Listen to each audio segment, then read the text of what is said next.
this has actually been like super present for me in the last 2 weeks especially. Like it's been coming up in my reality the last few months, but just how much I rejected Jesus for my whole life and how averse and repelled I felt. First of all, I didn't even know he was a real human being until like a few months ago. Seriously? Because I feel like when I went to church, so I grew up Roman Catholic, I don't know, I guess I just was so disresonant and dissociated from it that I didn't like absorb what was going on. Mm-hmm. And I thought Jesus was just like a story, like a figment, kind of like this guy up in the sky that's like telling you to do things. When I was a kid, I also thought that. Totally. But anyways, yeah, like realizing he's a real human being. I rejected him for my whole life growing up Roman Catholic, and I felt super repelled by the church because they were saying this is the way. If you don't follow the truth and the way of Jesus, then you're a sinner. You're going to hell. You're not going to heaven. And all of these stories that just felt like very controlling and like patriarchal. And yeah, ever since that, I guess since I was like 16, 17, 18, I was so far away from the church, was so repelled, and just was so repelled by Jesus. And not until recently, a few months ago, watching The Chosen actually, and just talking between us, realizing that Jesus is just an enlightened being. Mm. He calibrated at 1,000 on the Hawkins scale of consciousness. Which is the highest level of consciousness in this human realm. And yeah, just like Christ is the embodiment of love, of God, of the highest, and he's not this person that is telling you to follow him and like do what he says, but rather to just like follow his lead by him showing the example of what it is to be love. Mm-hmm. Mm-hmm. So yeah, I don't know if you guys want to add on to that. So much. I know you do. There's so much to say. I have a very similar experience to Claudia, being raised Roman Catholic, rejection for years, for so long. And yeah, it's like us being together last year. Well, he was starting to come to me when I visited y'all in Panama. Remember? I had that like whole after Envision. Yeah, I had that whole like download about Jesus and also like Kalima and like just I did a podcast about it actually last year, but it didn't really like click because I still had some aversion and like when I saw crosses or like Jesus this, Jesus that, or hear my parents talk, it was just like However, the turning point was us in Portugal. Honestly, like our podcast. Whoa. Did we talk about Jesus on that podcast? We had to have. A bit. Maybe mentioned. We had to have. Whether in the podcast or outside of the podcast container, it was just, we went through a whole thing with certain energies in Portugal and just like dropped into this like awareness of a Christ way of being. And I think that like really shifted things for me. And The Chosen just, wow. Whoa, y'all, The Chosen. Work of art. So good. And yeah, I think it really, also, I will say like Aaron Apke. He's great. He had a whole Jesus series. Yeah. From like years ago. Yeah. Wow. So good. Which was like inspired by the Law of One for him. Yeah. Super cool. Wow. Yeah. So that really helped me kind of like restructure my relationship with Jesus. But like after that and just like feeling him. So what I had to do, y'all, basically was strip away Jesus related to any religion, to any dogma, to any doctrine, to any person in power, to like literally anything, and just see Jesus for what Jesus is. And Jesus to me is the embodiment of like unconditional love, compassion, forgiveness, and acceptance. And that is the way, the truth, and the light, and the way through him, like in the Bible. Ding, ding, ding. Only way through that. Yeah, I was like, Should be a ding button here somewhere. Dang, dang. No, we don't have it. Keep going. Oh, The only way through him saying like to reach heaven isn't like worshiping him.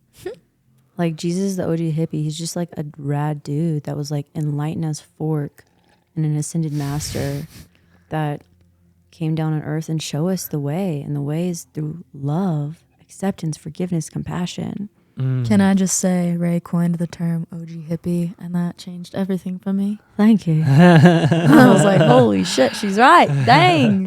I just get this visual of him literally being like, "What's up, bro?" Like Yeah. with their language back in the day. Yeah. He literally is the definition of like paz y amor, just like Paz y amor, sí. spreading love across the nations.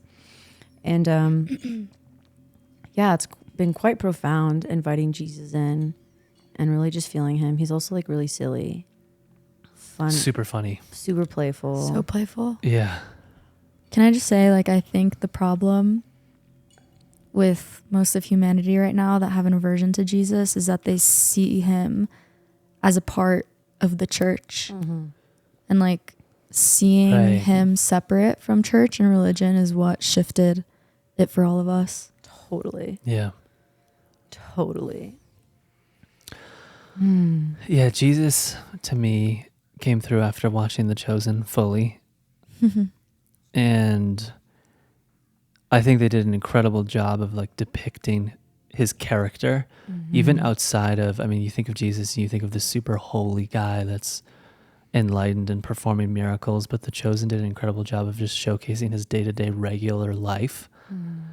And you just see a regular dude who's starting a fire with his hands, who's doing some woodworking to make a toy horse so that he can sell it in the market to have some money for food.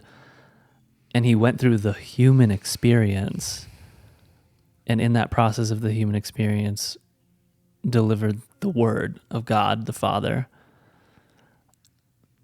and was crucified, killed for it, which is so beautiful. Because it, for me, when I got to the Jesus awakening point of, wow, this is incredible, I can't believe I negated this being because of the religious boxness that surrounded him that was so just and I felt that largely because my family's pretty religious, and I remember always just being asked, do you want to come to church? Come to church, come to church, come to church. And like, I don't know, I'm a kid, I like soccer, I like video games, and if the only thing you ever ask of me when I see you is to come to church, it just makes me ultra repelled. Right? It just feels like, whoa, what is this thing that you guys are, what is this the only thing that matters in life? You can't play video games. Don't want to talk to me about video games. What is this? This is weird. So the Jesus thing for me was really beautiful because it gave perspective of the essence of God, in that Jesus being the representation of the Father, the Son, but it being the pure mirror of Supreme Being, the Father, the O Lord, Holy Spirit, and seeing how beautiful it is. You just have to look at the end. You can just start at the end of the story and see the point where he's about to be murdered, and he basically just says, forgive them, Father, for they do not know what they do. That's the ultimate thing. That's so deep. You don't have to see anything else. All you have to know is that he forgave those who killed him and crucified him, despite performing miracles and healing the sick and helping the poor and the Gentiles at the time. It's just the most obvious, pure being you've ever seen. And then you see the corruption and the distortion of the religious box at that time that could not deal with someone claiming to be the Messiah, so they had to kill him. I think it's just the most beautiful and incredible story, and there's so much to learn. But I think the primary thing is the essence of love, and that is God's essence, and God always forgives for no matter what. When you can see beyond the box of religion, it's such a big awakening. It's like, oh my God, how have I not been seeing this for like Dude. my whole life? And kind of like you said, how your family was like, oh, come to church. My family forced me to go to church. Like, Yeah, it was super I fun. did Same. not want to go to church, and it was like, nope, you have to come. And I remember like crying and throwing tantrums sometimes Same. because I was so resistant. I was like, I hate being forced to go worship this dude who I didn't even think was real at the That's what's time. weird about it. You're like, I felt like I was worshiping a dude. I felt weird. I was like, this is weird. Like, who's this guy on the cross? Yeah, sometimes he's white, sometimes he's black. I don't know what he is. Different churches have different representations. Like, oh my God. Yeah. Something you said, Cloud, that's like bringing something up for me. It came through is like I had the same experience, and I think without like we had no autonomy, like being forced Yeah. to do something and being forced to worship something. Like no wonder there's an aversion Yeah. there. Especially as a child. You know, Ooh. like that's like Yeah. the worst way to program your child. Yeah, Like force. yeah. It was always a thing. And then, do you know what's interesting is like as I developed and got older, I was like, oh, I can basically accept or get my parents' approval and more love from them if I like play the part of the good like Catholic, of the good Right. Catholic girl, Yeah. and Mhm. doing all the things, Yeah. which You was conform. yeah, literally, Yeah. literally To the box. literally. But it never made sense to me. Like, I was just like, not all this adds up. You know, this, I'm not tracking all this. Yeah. But it's because I like to tell my mom, the Bible, beautiful text, love it. And also like stories in the Bible, people who share the word, people who claim to be channeling the word. Like humans are innately at fault and we're flawed. And so if you've ever played the game of telephone, you know how forked up the message gets at the end? Think about centuries of telephone. Oh my God. Like 2,000 years. Millennia. There's so much distortion. Yeah. Like it'd be a miracle if there wasn't, Yeah. you know? And I think it's It would just be a miracle. literally. Fortunately, there's some phrases that are still like pure. You're like, wow. That's true. I can't True. believe That's it. true. And I'm not discounting the Bible because like Yeah. I do a Bible verse every single day from an app. And I love it. And I want to like get deeper into scripture and take everything with a grain of salt. And I think that's like what we're seeing is like this whole mass rejection of people diving so deep into New Age, losing themselves in what we call. What is New Age to you? Whoa. What does that mean? I think that's because I was there like looking towards magic or looking towards I am God, you know, and where classes with Carrie, she clarified because I asked, I was like, aren't we like God though? She's like, we're part of God, but we aren't God. And I was like, Did she give you the cookie batch analogy? she's given some analogy. Yeah. Okay. And Carrie's like- our intuitive empath that we consult with from time to time. Yes, that's important. HumbleBumbleIntuitive.com. She Best. is unreal. Unreal. If you want a Life session, changing. I highly recommend. Anyways, so I guess the New Age is, yeah, I feel like tantric practices. Maybe I'm just not educated enough. I really don't. I could be super ignorant and I'm claiming that like, hey, I claim like not claiming for tantric practitioners. However, I feel like that's New Age and I feel like that's missing the mark of what like divinity is. I feel like magic and spells and Witchcraft. and calling in extraterrestrial beings. Like I used to be someone who used to call in like the Palladians, Dude, Mintuckans, all the same. things. I feel like that's missing the mark. Or By a long shot. yeah, calling yourself God and trying to will the universe and reality to your own, like your own life, which I have literally done all of those, y'all. I've done all of those. And ever since we had this like activation in Portugal, and also, I don't want to say that because I still like getting really, really, really codependent on like tarot also. Oh yeah, that's My- a huge one. I've never liked it. Claudia sometimes has reflected that to me that I'm a bit biased on it, but Yeah. never liked it. Yeah. I think there's beauty in it. Yeah, there is. And- It's like training wheels. Yeah, exactly. Like that was my first ever business in 2020 was like doing tarot. However, ever since like we got into these classes with Carrie, we had our Jesus awakening. We were like deep in the chosen. And like I continued with Kavenna, who is Carrie's teacher for like energy intuitive stuff. I literally like don't touch any of that.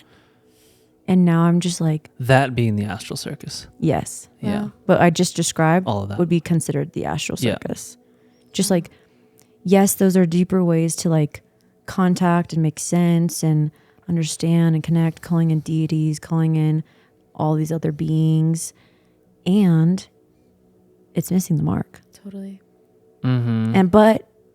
And I think some souls, like I know I had to go through that and I had to experience it to know. Mm-hmm. Yeah. Because what my parents were telling me, what the church was telling me was not resonant. So I had to go seek my own truth. Yeah, you got to go through the circus. And through the circus, it came back to like You come back to Jesus. You're Christ Yeah. consciousness. Damn. Jesus. Wow. Back to where I started. Literally. Such a full circle moment. Like same with like aliens, like calling them in, Yeah, we don't Higher- play with those anymore. higher dimensional beings. And Yeah. yeah, like I wasn't that deep into tarot, but I still like got tarot readings and would like play Mhm. with the deck. And now it's just like complete disresonance with that, being like, wow, that's not the highest truth.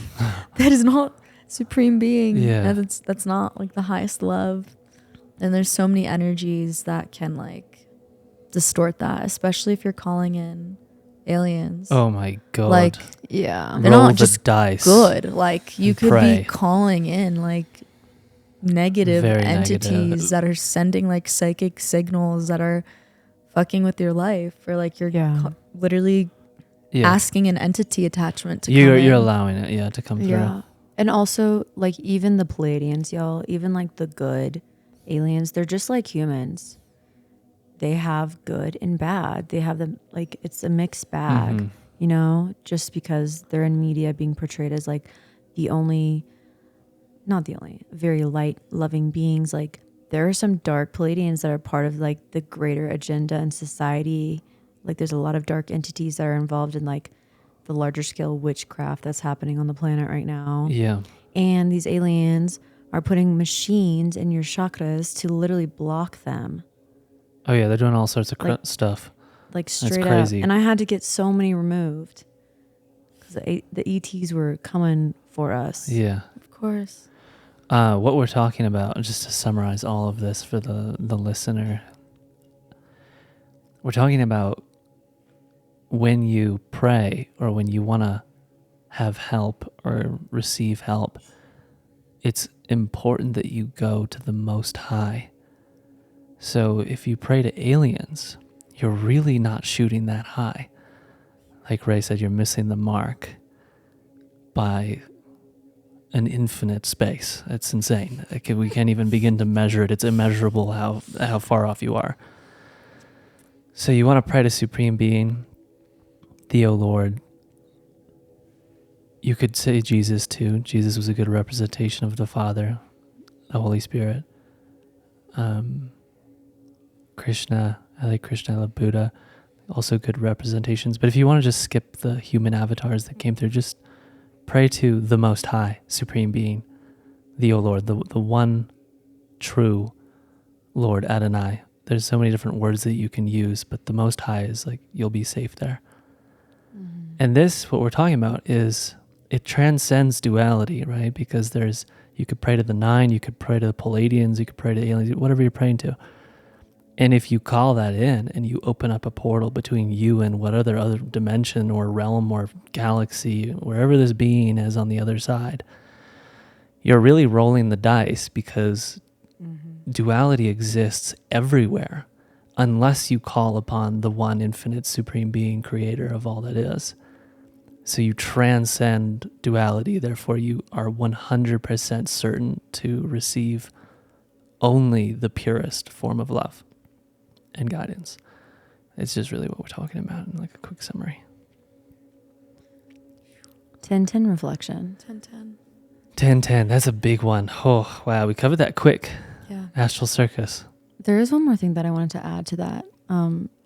Just like, I don't know if you all have noticed it. This has been a conversation that we've noticed of a lot of people kind of having this new age Jesus revolution.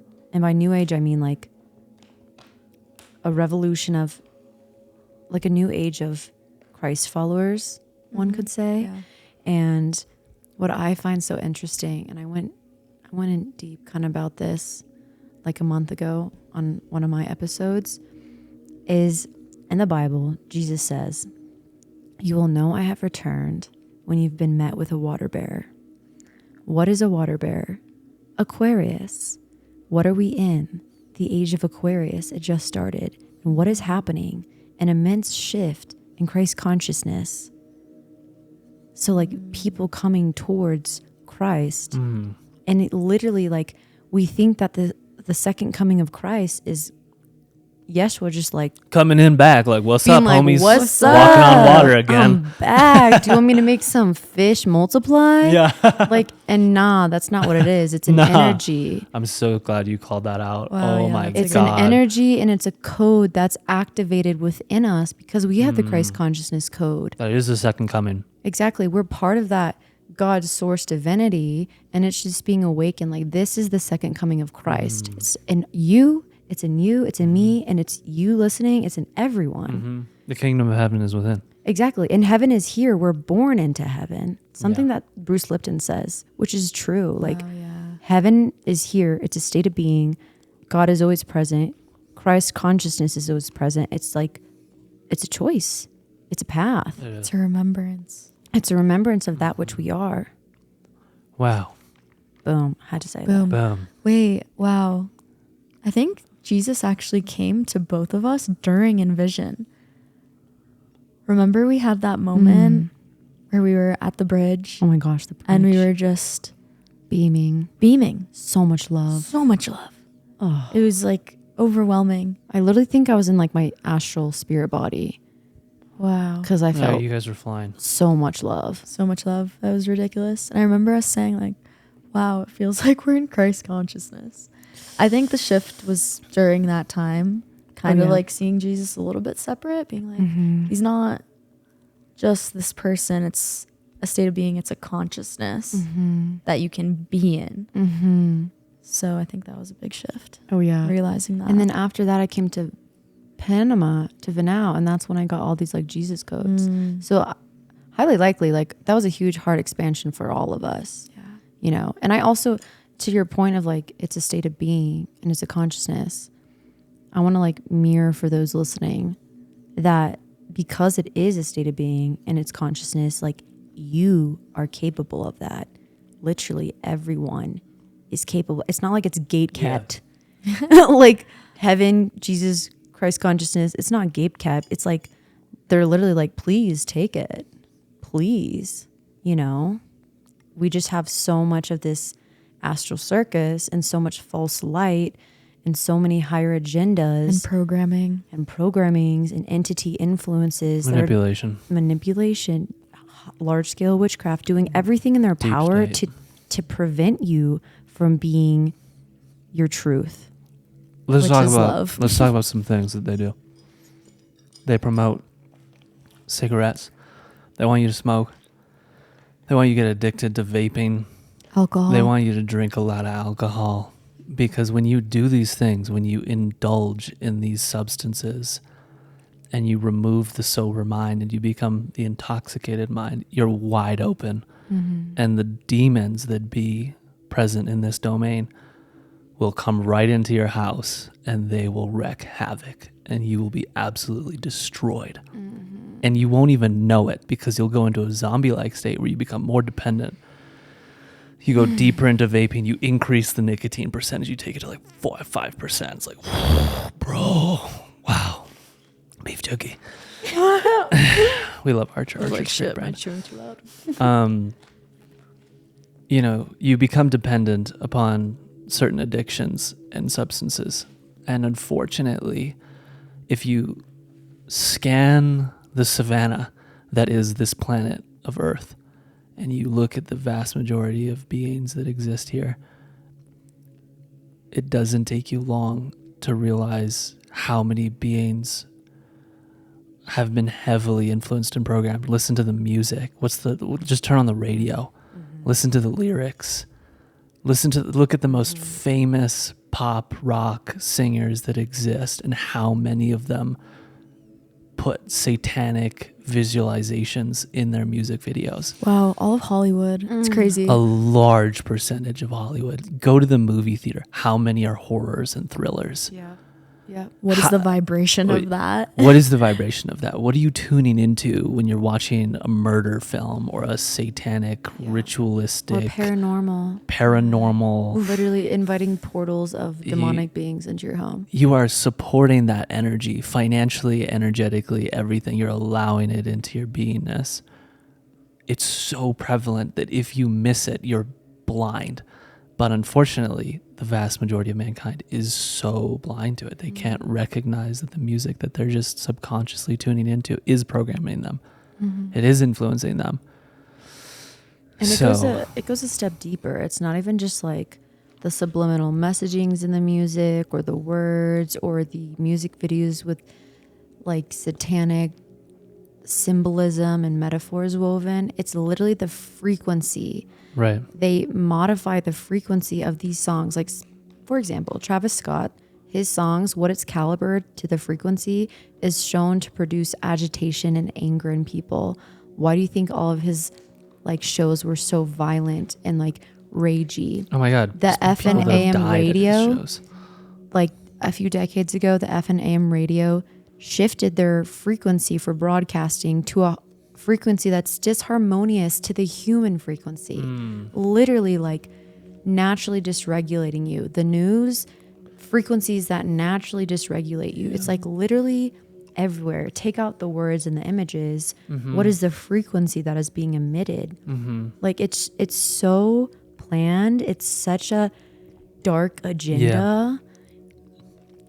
We're so vulnerable and like naive at the same time because like generally we just don't know any better. Yeah. Because it's what we're brought up around. It's what's normalized. Normal. Yeah. It's not normal, but it's normal. It's common.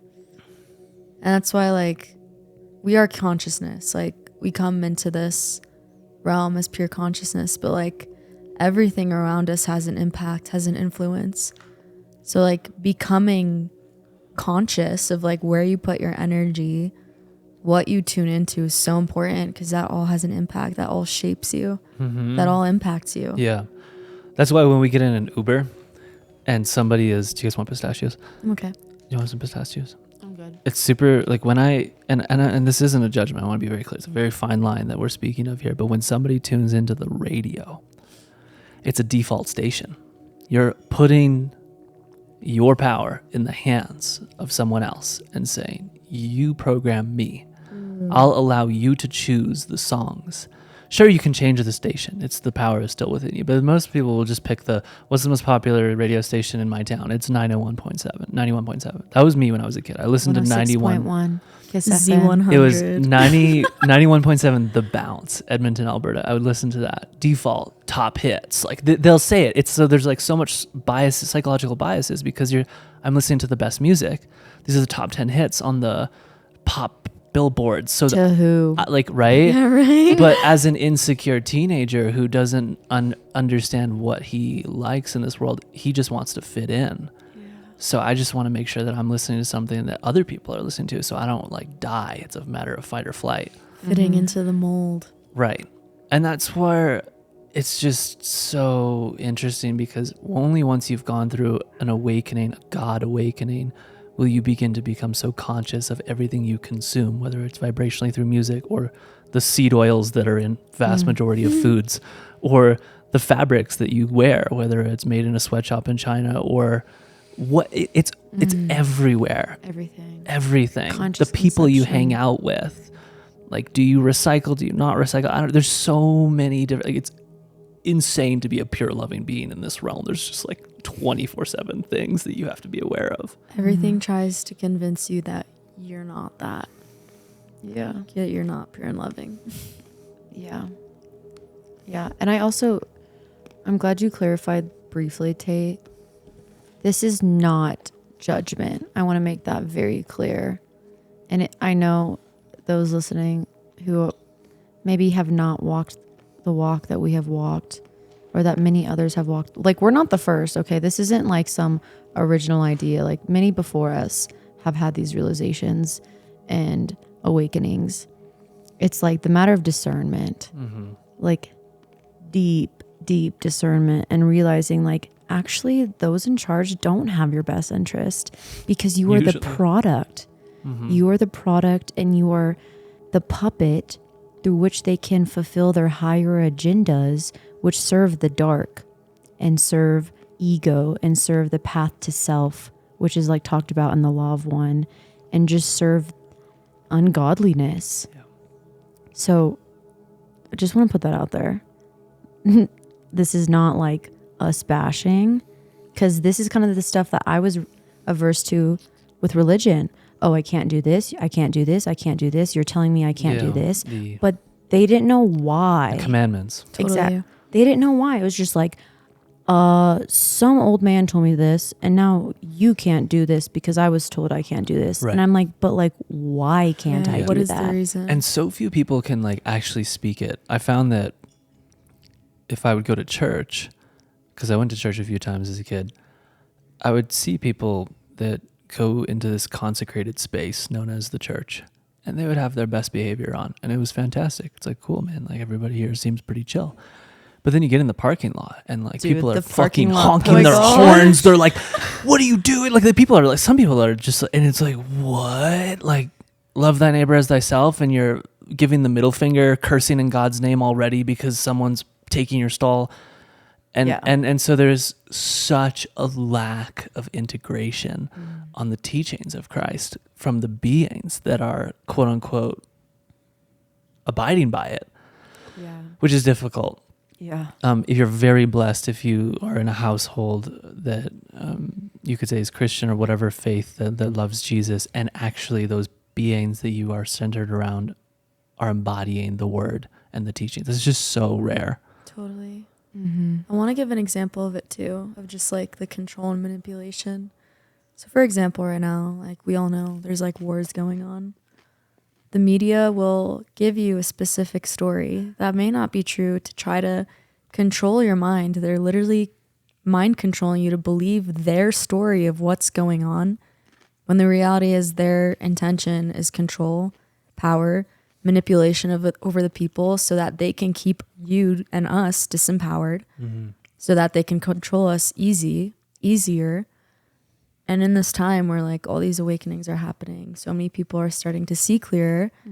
Like obviously like this war machine is getting fueled more, and the stories are getting thicker, and they're doing everything they can to keep you under control and out of your power. Because imagine if every human was in their power and knew themselves deeply and was in their truth. Like powers that be wouldn't be in power. There would be peace. There would be peace. You wouldn't be able to be controlled or manipulated at all. Right. Because you'd be able to see clearly and think for yourself. We are headed in that direction, I feel very strongly. I feel so much positivity and optimism I'm so stoked for humanity. And like just trying to raise your consciousness and vibration and love. Mindfulness. And I think Jesus is a good example that like the Holy Spirit can heal anything. So you shouldn't be afraid of some like physical thing that went into your body, because if you have faith, anything can be healed. Totally. It's also a belief system. Like our belief systems are real. Like epigenetics. Yeah, that's what I thought you were getting at. The power of belief, how belief influences your genes. Yeah. I was going to get into that, but I was like, is that another like... No, it's great. It's a great topic. Yeah. But I've also held the belief like I'm just strong and healthy. Like, you know, and that's my reality because that's my belief system. I don't subscribe to like the Western model. I'm like, whatever. To the point on faith for humanity, a big, beautiful, do you want pistachios or beef jerky? I want the jerk. Okay. Jerk. A beautiful green flag is seed oils being banned. I think. I'm not 100% sure. Okay. But someone sent me something.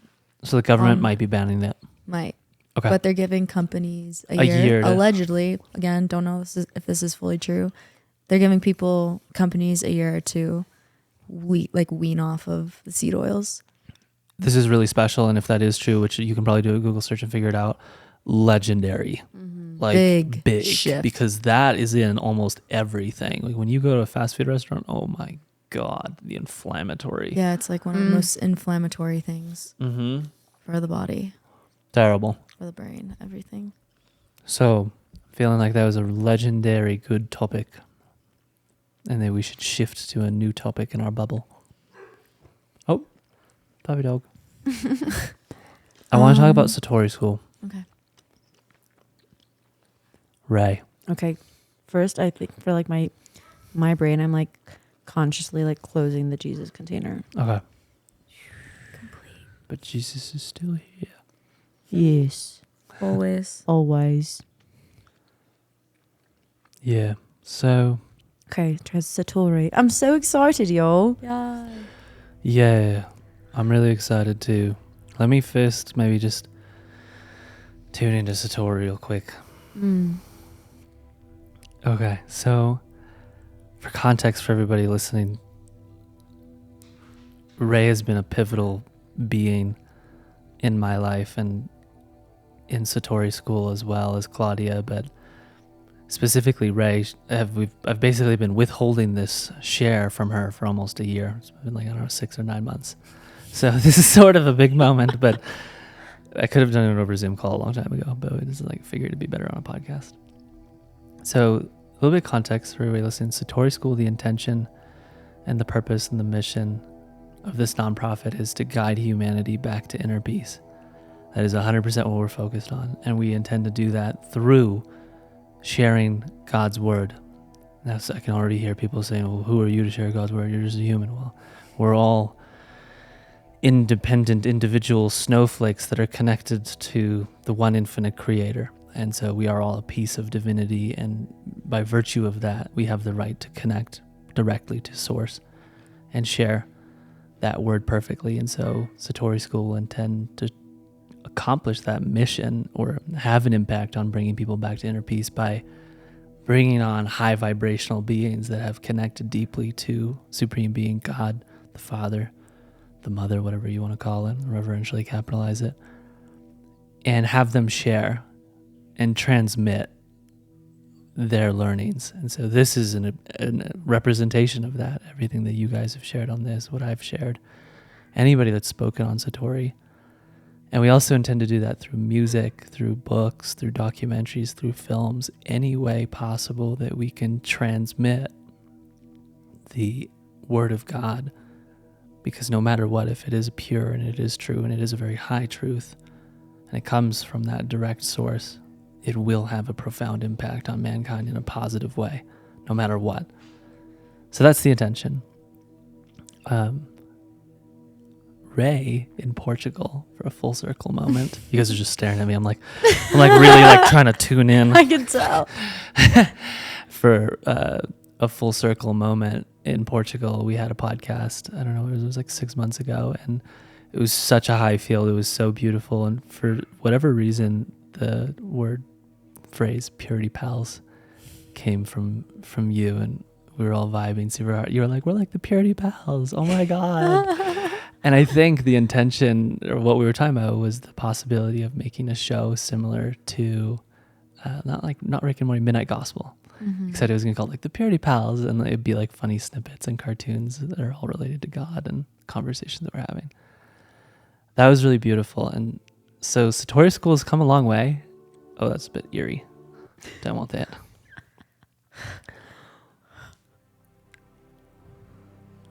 A nonprofit requires 3 board members.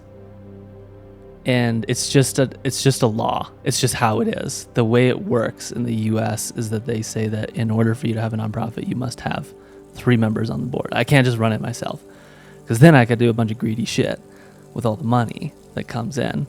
So you have to have holy company, a sort of holy trinity that exists. I also can't just pick Claudia because we'll be married one day and we're like in a relationship, so there's biases there. It's also kind of sort of against the law. Because if I just pick 2 beings that are like my family members, I could do that, but it's just like not really 100% in accordance. So one of the most magical things that I wanted to do is extend the invite for you to be a purity pal. You don't have to say yes. You don't have to say anything. It's just there. And you're one of the beings that came through very strongly for me.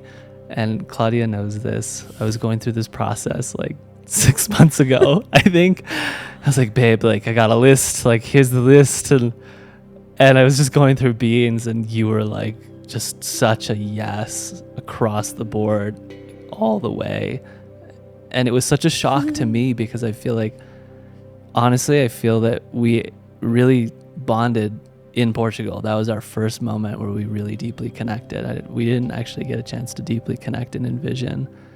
I felt like for me, the deep connection came in Portugal.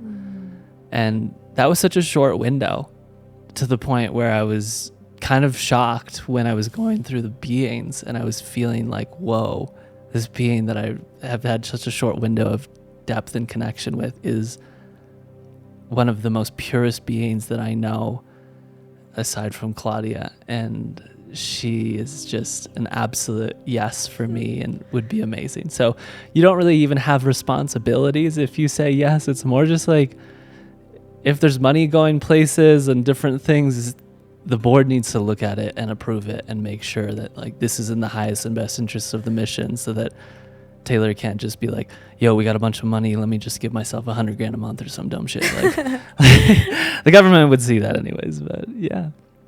So that's one of my shares. I have a lot more to share about it, but My cheeks like hurt from smiling so big. oh, Meow. All my reactions are just gonna be non-verbal. Oh, Tay. oh, me. It's such a marriage moment where it's like, will you marry me? And I'm just like, fuck, this is so funny. It's what it feels like energetically and physically. Well, it's obviously a yes. Aw. Like derp. Derp. And you can resign anytime. It's not a commitment for life. And when I spoke to Carrie, she said, wow, she's amazing. And it looks like after a couple of years, she'll go to something else. She's like, I don't know what that looks like, but it looks like there'll be a transition. Yeah. We're getting fact checked by a psychic, by the way. Yeah, we That's are. what he's saying. Carrie is our psychic that She verifies energetically everything. tuned into me Yeah. about this, and it was a fork, yeah. Fork, yeah. Yeah. Oh my gosh. And I would totally talk to her yourself about it Yeah. also. Yeah, I plan to And have a feel session into it. soon. Yeah. Satori, baby. Oh. Oh, yeah. Me. My cheeks. Yeah, me. Also, Purity Pals was coined in Colorado last year, not Portugal. What? I remember. Whoa. Because we were hanging out. We like went for hikes. We drove Oh my around. God. Ray did say it at that time. Remember we had the visions of Oh like doing my a cartoon and stuff God. like at the Yes. same time. Yes. And we're like, we're going to do that one day. Like totally. Yes, it was a full fork. Yeah, we're like, we're gonna have a Wow. YouTube. We're gonna animate. Yeah. Mhm. Wow. When we were driving through Denver, it came through. Yes. We were like, Purity Pals. Yeah. That was it. Whoa. That was the Yeah. inception. Oh my god, it is. That was over a year ago. Wait, Yeah. exactly That was a year July. ago. it was like Lionsgate time. So like beginning of August. Which is like no. It's like the 20. because today's the 7th? 27th. It was pretty much around this exact time. Yeah. Uh-huh. Whoa. That's cool. And now we have Purity Pal stickers. Yeah. And we totally intend to send Purity Pal merch Yes. to the Purity Pals who become Purity Pals. Oh, Yes. so sick. Oh Yeah. yeah. Oh yeah. It's cooking. And this is a whole conversation that I want to have with all of you guys, because also for context, like Claudia is a huge influential being in my life, and I run everything by her like 24/7. So she's technically on the board by default, and like it's just she's a very influential being. And so yeah, I've wanted to just brainstorm with you guys and ideate around what should Purity Pals, what is the energy of this, and how can we love them, support them on their journey, and topic for another time that we can talk about. But yeah. I think we should talk about what purity means to us. Oh yeah, that was one of our topics. That was one of the topics. Because like Yeah. people can hear Purity Pals be like, that's fucking weird. Yeah. Before we jump there, was there more you're gonna say about Satori School? Well, we can have this conversation off mic. Off mic. But what I do want to talk about is just what feels inspiring to you in terms of however and whatever way your heart feels called to contribute. Because again, it's fully up to you to whatever level of contribution you want. It could be the bare minimum of just like signing a paper 30 seconds a year. Could be, I don't know, whatever year. So that's a topic, but that's more so whatever comes through for you. Yeah. Off mic Off topic. mic. Yeah. Take it away, Claudia. Purity. Purity. Wow, this goes so deep. Saw You you at know- like the bottom of the ocean.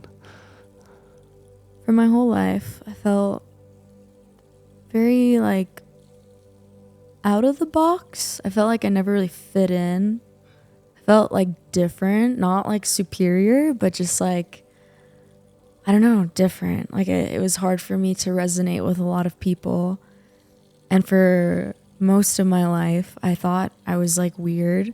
So I was very insecure. And I had a lot of situations and relationships in my life that were very disempowering.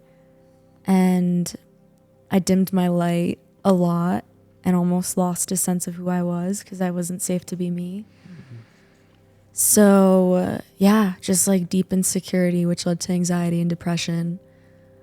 But as I started with my spiritual journey, which means a lot, but but as I started like self-discovering and knowing myself deeper over the years, I realized that, wow, I'm just a really pure, soft, Oh, loving, compassionate being. And like, I just want love and like to connect deeply, and realize that like most people that I knew in my life just like couldn't meet me there like at all.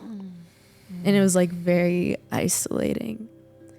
And I think one of the first truly like deep and pure relationships I knew was with you when we first met, in like a platonic way, and then just like deeply dropped in. yeah. It was like a spiritual connection. Wasn't like lusty, sexual, physical attraction at all. It was No. just like, I see you. Yeah. Like, oh my God, it's just this like soft. I said you looked like an angel before we even kissed. I was just like eye gazing with you. We were eye gazing for like 10 minutes. I was like, you look like an angel.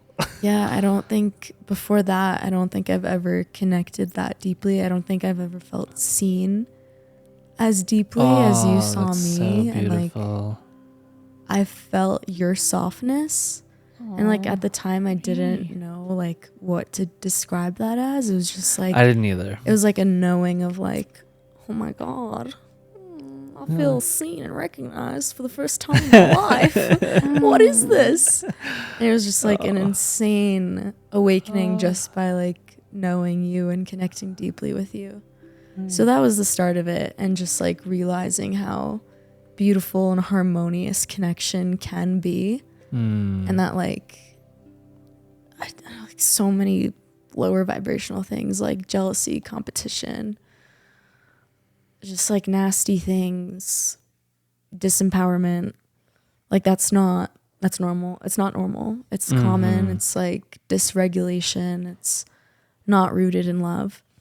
And then moving on a few years later, actually not a few years later, like the next year, I met Ray, the first like female woman in my life that I just like deeply connected with immediately. Like just felt so much softness that I've never felt from anybody before in a woman's body.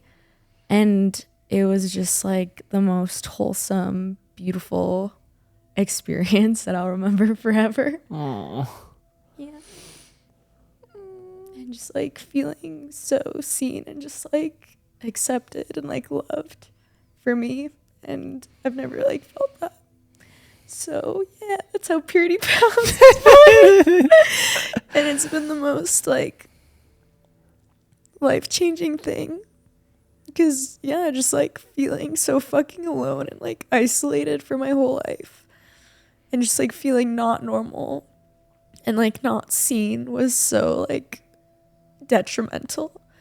And like meeting you guys just like healed my life. And like life has just been like so fucking beautiful with your existence. Aw. And just like co-creating this life, and just like knowing I have you guys for life, and like I can count on you for anything, and just like trust you literally more than anybody. And it's just like a soul knowing, you know, like you guys are my family fully. And like I know that forever. So yeah, that's purity for me.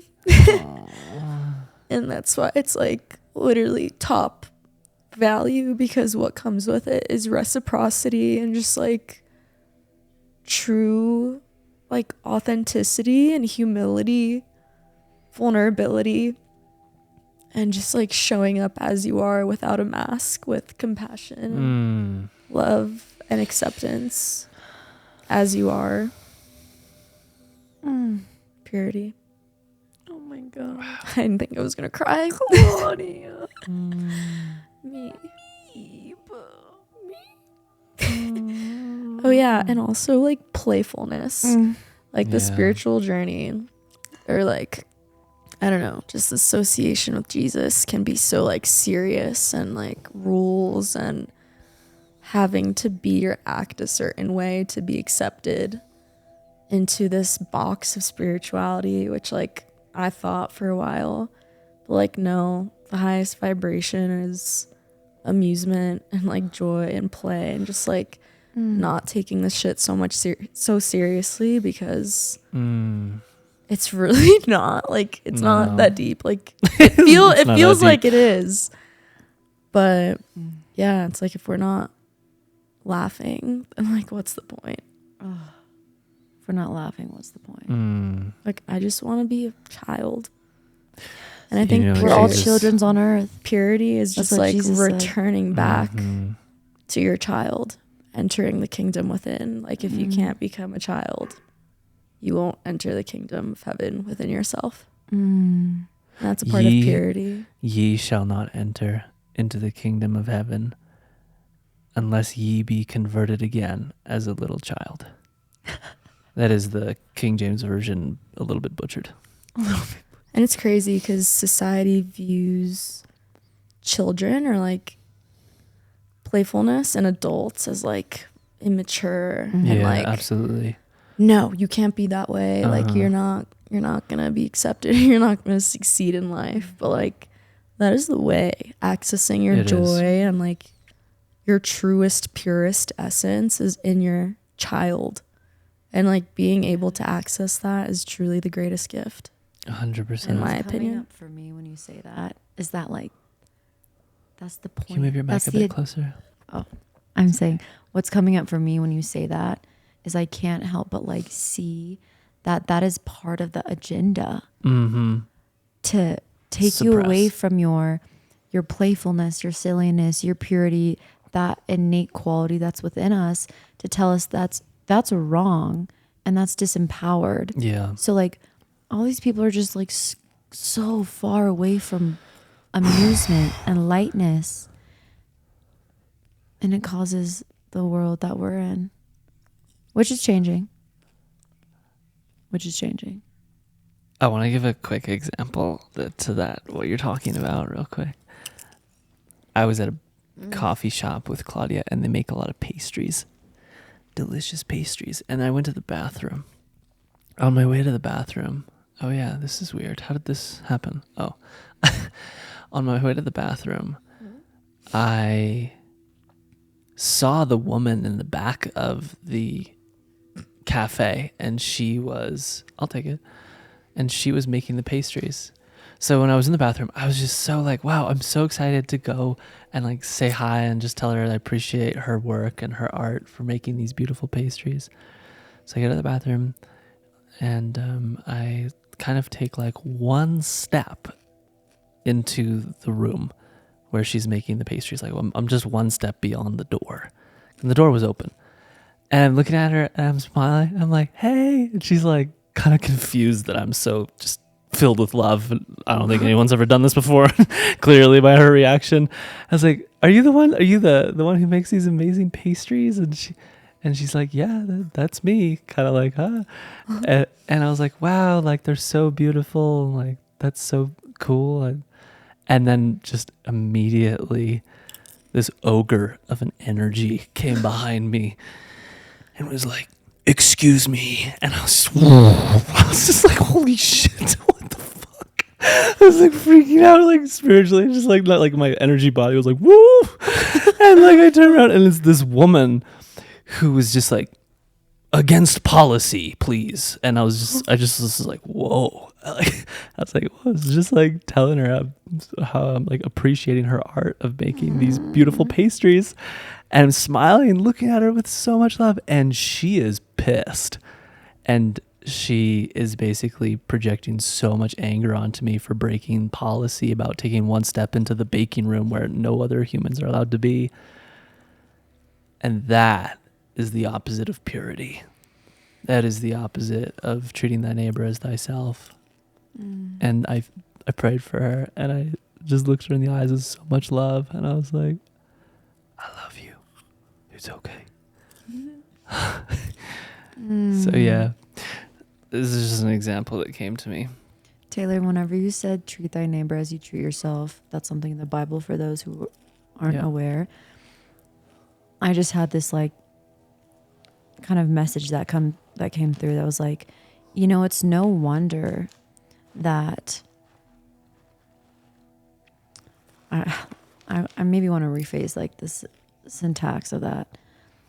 It makes sense to me that there's so much of that going on in various different ways, however it will manifest, essentially going against or rejecting or projecting or all the things that you can do to another.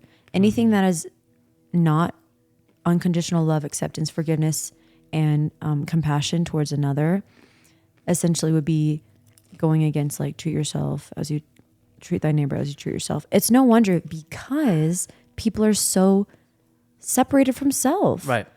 Like how can you treat your neighbor with love if you are Don't so treat yourself with disempowered love. and you don't treat yourself with love? How can you care for another if you don't even know how to care for yourself? And it all comes back to the higher agenda of these programmings and songs and media and advertising to hate yourself, that you can't care for yourself, that you're never good enough. Like, how can you find the love and purity in another if it's lost within yourself? Whoo. Right. That's where we need angels to support us. And that's where we have purity pals to just like brush us and spread that light, and beings like Christ that come down and hopefully just start the revolution for those who don't know how to treat themselves. You know, I think like the revolution is peace. Like even this right here, like this is the revolution, and sharing this, people listening to this. I also have an example of what you just said. Yesterday, we were at a festival in Denver, only because my brother was playing and we went there to support him. But we were in that energy field of people, and just the depth of disconnect that was felt in this field and from this people was so deep, and my heart just felt so closed. And yeah, like my brother was playing on stage and I was in the front row just like dancing, supporting, taking videos, and surrounded by so many people, yet I felt so disconnected. I was connected to myself, but I just felt that everyone around me was like dissociated and like so far from God within themselves. Yeah. And that's like the disconnect. People don't know God within themselves. They're just not connected. The dog's in. Yeah. Yeah, it reminds me of this thing that I like to say that has, like, I didn't come up with this. This is the thing. Like, you can only meet me as deeply as you've met yourself. Oh, yes. And there's this other Classic. thing that I heard a few years ago that I wrote down, that like intimacy, we all crave intimacy, right? And it's kind of like the same thread of like finding it within self. Intimacy is into me, I see. So how are you going to have intimacy with another person if into me you cannot see? Wow. Mic drop. Mic drop.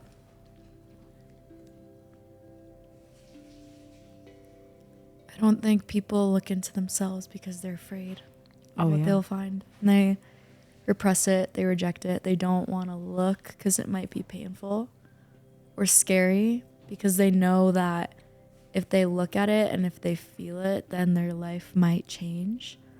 And they're in their comfort zone. And they don't want to leave that, even if it's unconscious. The ego wants to stay comfortable in the known.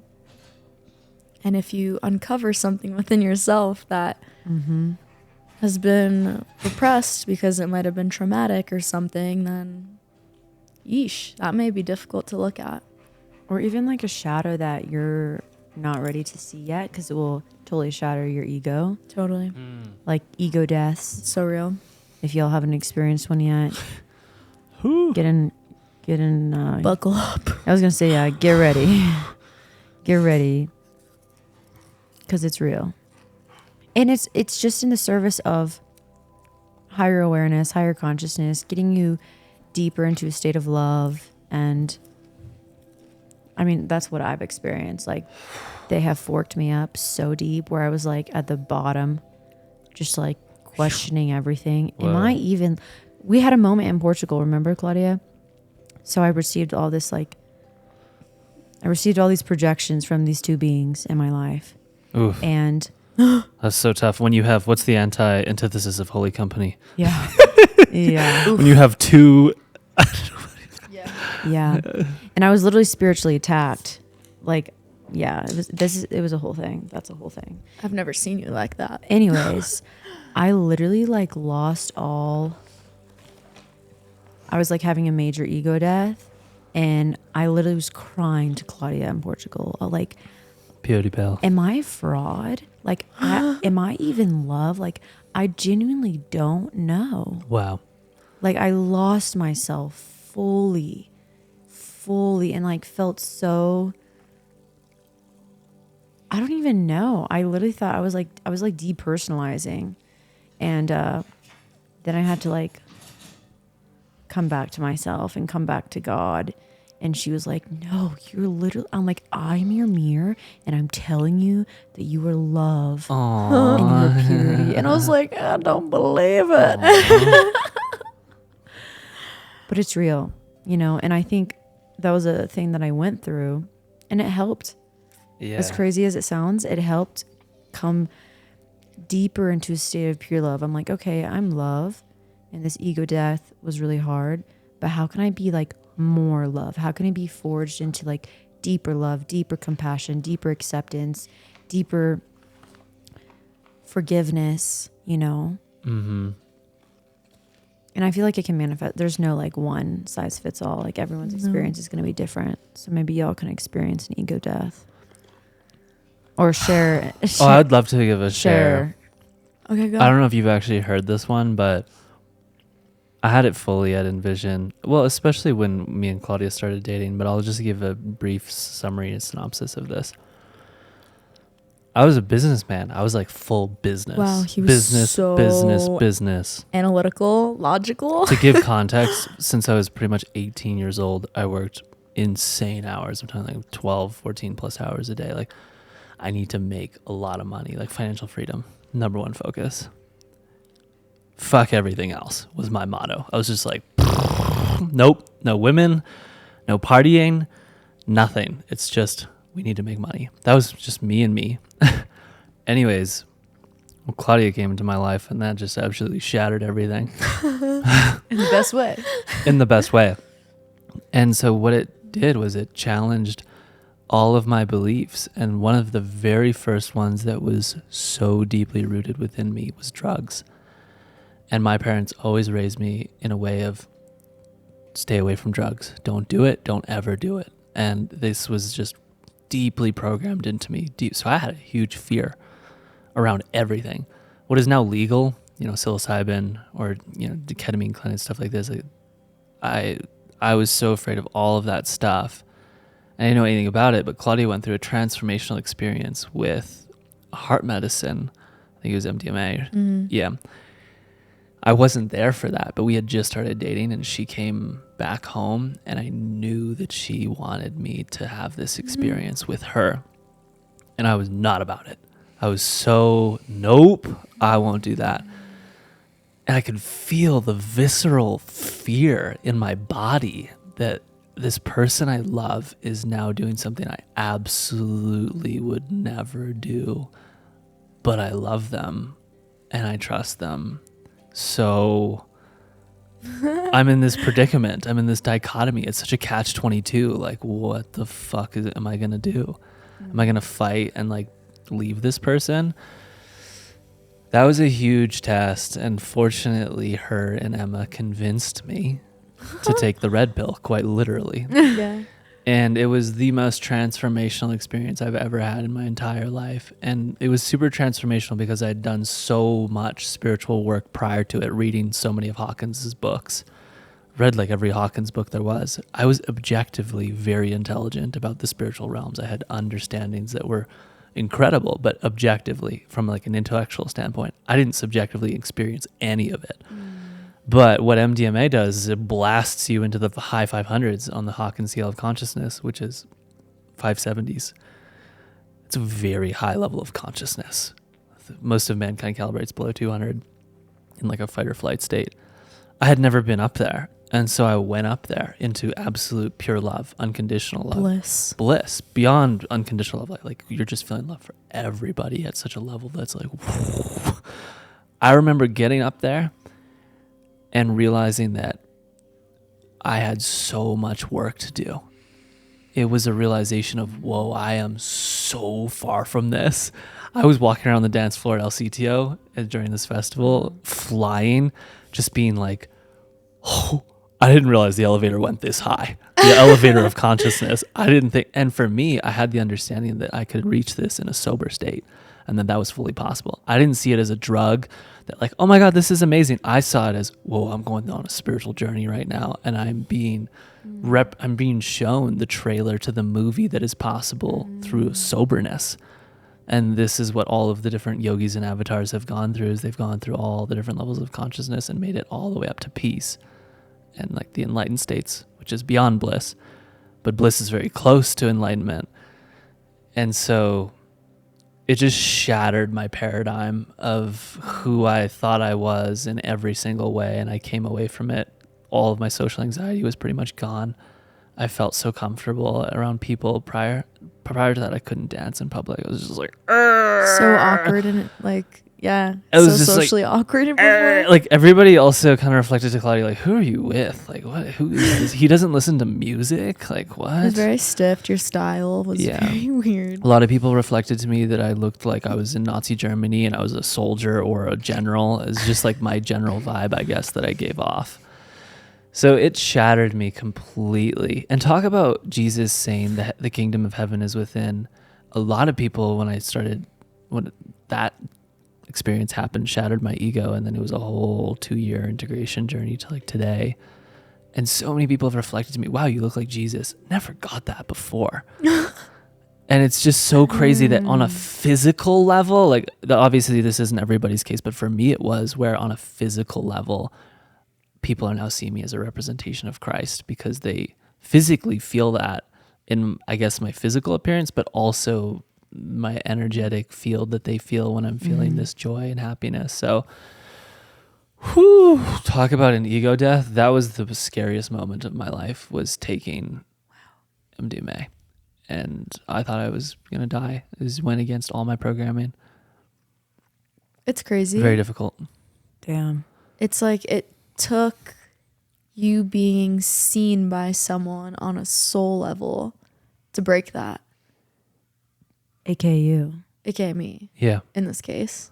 100%. It's like you were so in your pattern and routine and have this like perception of life that this is the way that I'm taking, this is the path that I'm taking.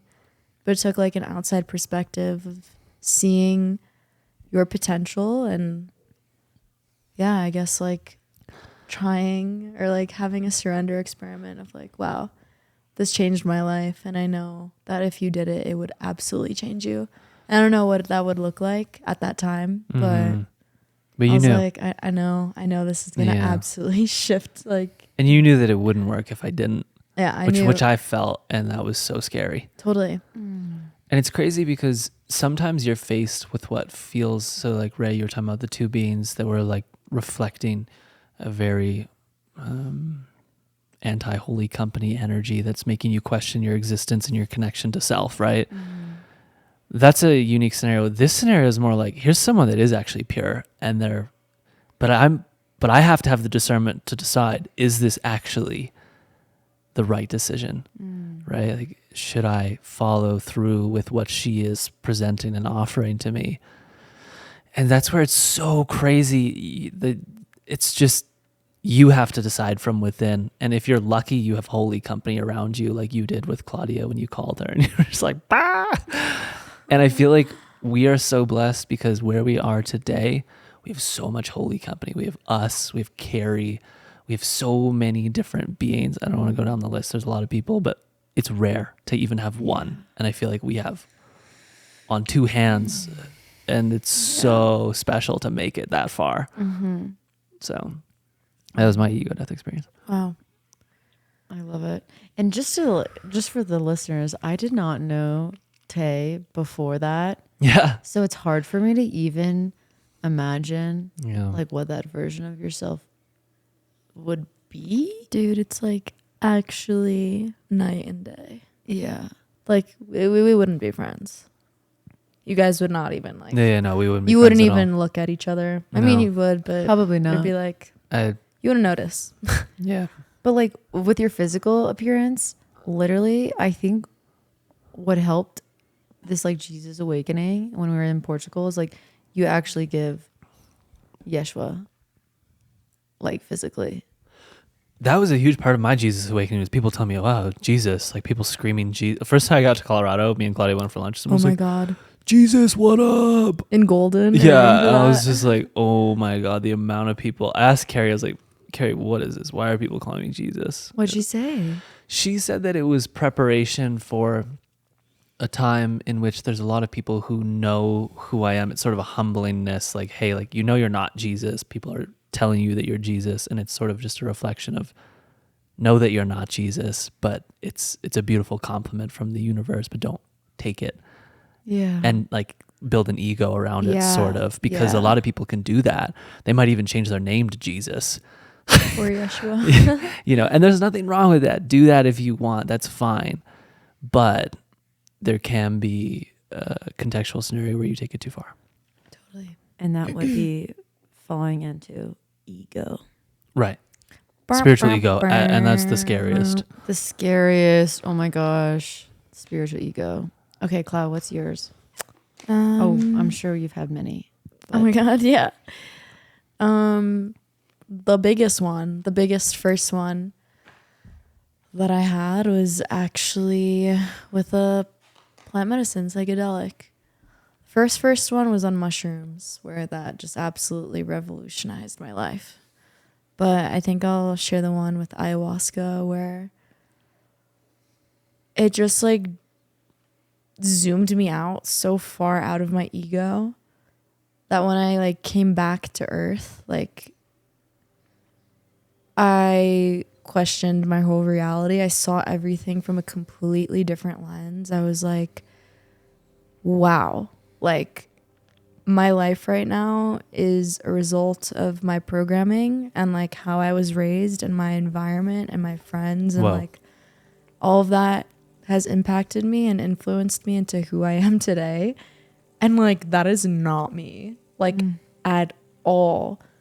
And I had like a breakdown because for the first time in my life, I realized like, whoa, I'm not that. And like I thought I was that, like my ego was so attached to that identity. And like deep down intuitively, I felt that it was off and wrong, but I didn't know how to like understand it or see it from a higher level perspective. But yeah, the ego death came and just like breaking down my reality and being like, whoa, life is never going to be the same because I feel my soul for the first time and I see it on like a deep spiritual level. And I see that I'm a soul having a human experience and I'm not just Claudia in this human body. Whoa. So yeah, it was really deep. It was like, Far out. whoa, deep spiritual awakening of like, I'm not just this human vessel. I'm so much more. And yeah, that was like where it really started of like, wow, I need to change some shit in my life because I am operating off of conditioning and I'm not actually doing what I want to do. I'm doing what I think I need to do. And that does not feel good. I feel suppressed. I feel exhausted. I feel out of my truth. And I can't live like that anymore. Like I would rather die than like live a life that is not true to me. So yeah, that was my big ego death. That And, was like, so beautifully articulated. Thank you. And from that point on, like everything shifted. And every day is a practice of like returning to that and knowing that and not getting sucked into these deep rooted beliefs and conditionings that you have to do something specifically or lead life a certain way to be quote unquote successful, whatever that means to you. So yeah, constant rewiring. Can we also clarify, because we have two major ego death journeys rooted in a medicine journey, yours and mine.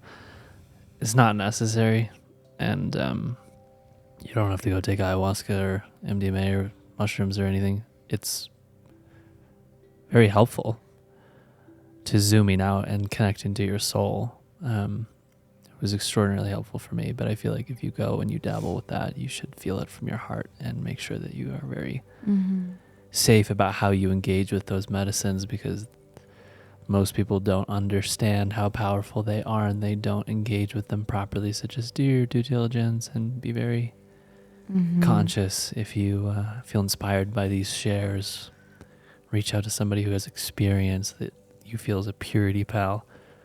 Whew. Wow. And by no means am I like encouraging to do plant medicines or psychedelics. I'm actually leaning away from it now. And I know we all have a similar perspective of just soberness. Sober gang. Sober life. I've had so many experiences actually with ayahuasca specifically. The second time I did it, where I almost felt like my soul became fragmented and there was so much like fear that I felt that was just so dissociating. And it like fucked me up for some time. And I didn't know how to integrate or like what anything meant that I received or saw. And it made me even more confused for a while. So I just wanted to put that out there. Yeah. Be very careful. Again, we brought this up before, but you're literally opening yourself up and you don't know what kind of energies are there influencing you and sending psychic signals or attacks or attachments that you don't even realize are influencing you It's in a negative way. it's not to be taken lightly. Like I used to say that before, and I've sat with Aya, would never do it again. However, I used to say before, it's not something to mess with. Yeah. And now I even more feel that, but for a different reason entirely. It was more of like reverence for the entity and the being that ayahuasca is, and like grandmother Aya. Like you don't want to just be like, oh, I'm called to Aya because it's like trendy now. Yeah. But now I'm like, be very careful because it opens dimensions and portals, as Tay and Clau have just referenced. And that's very, very real.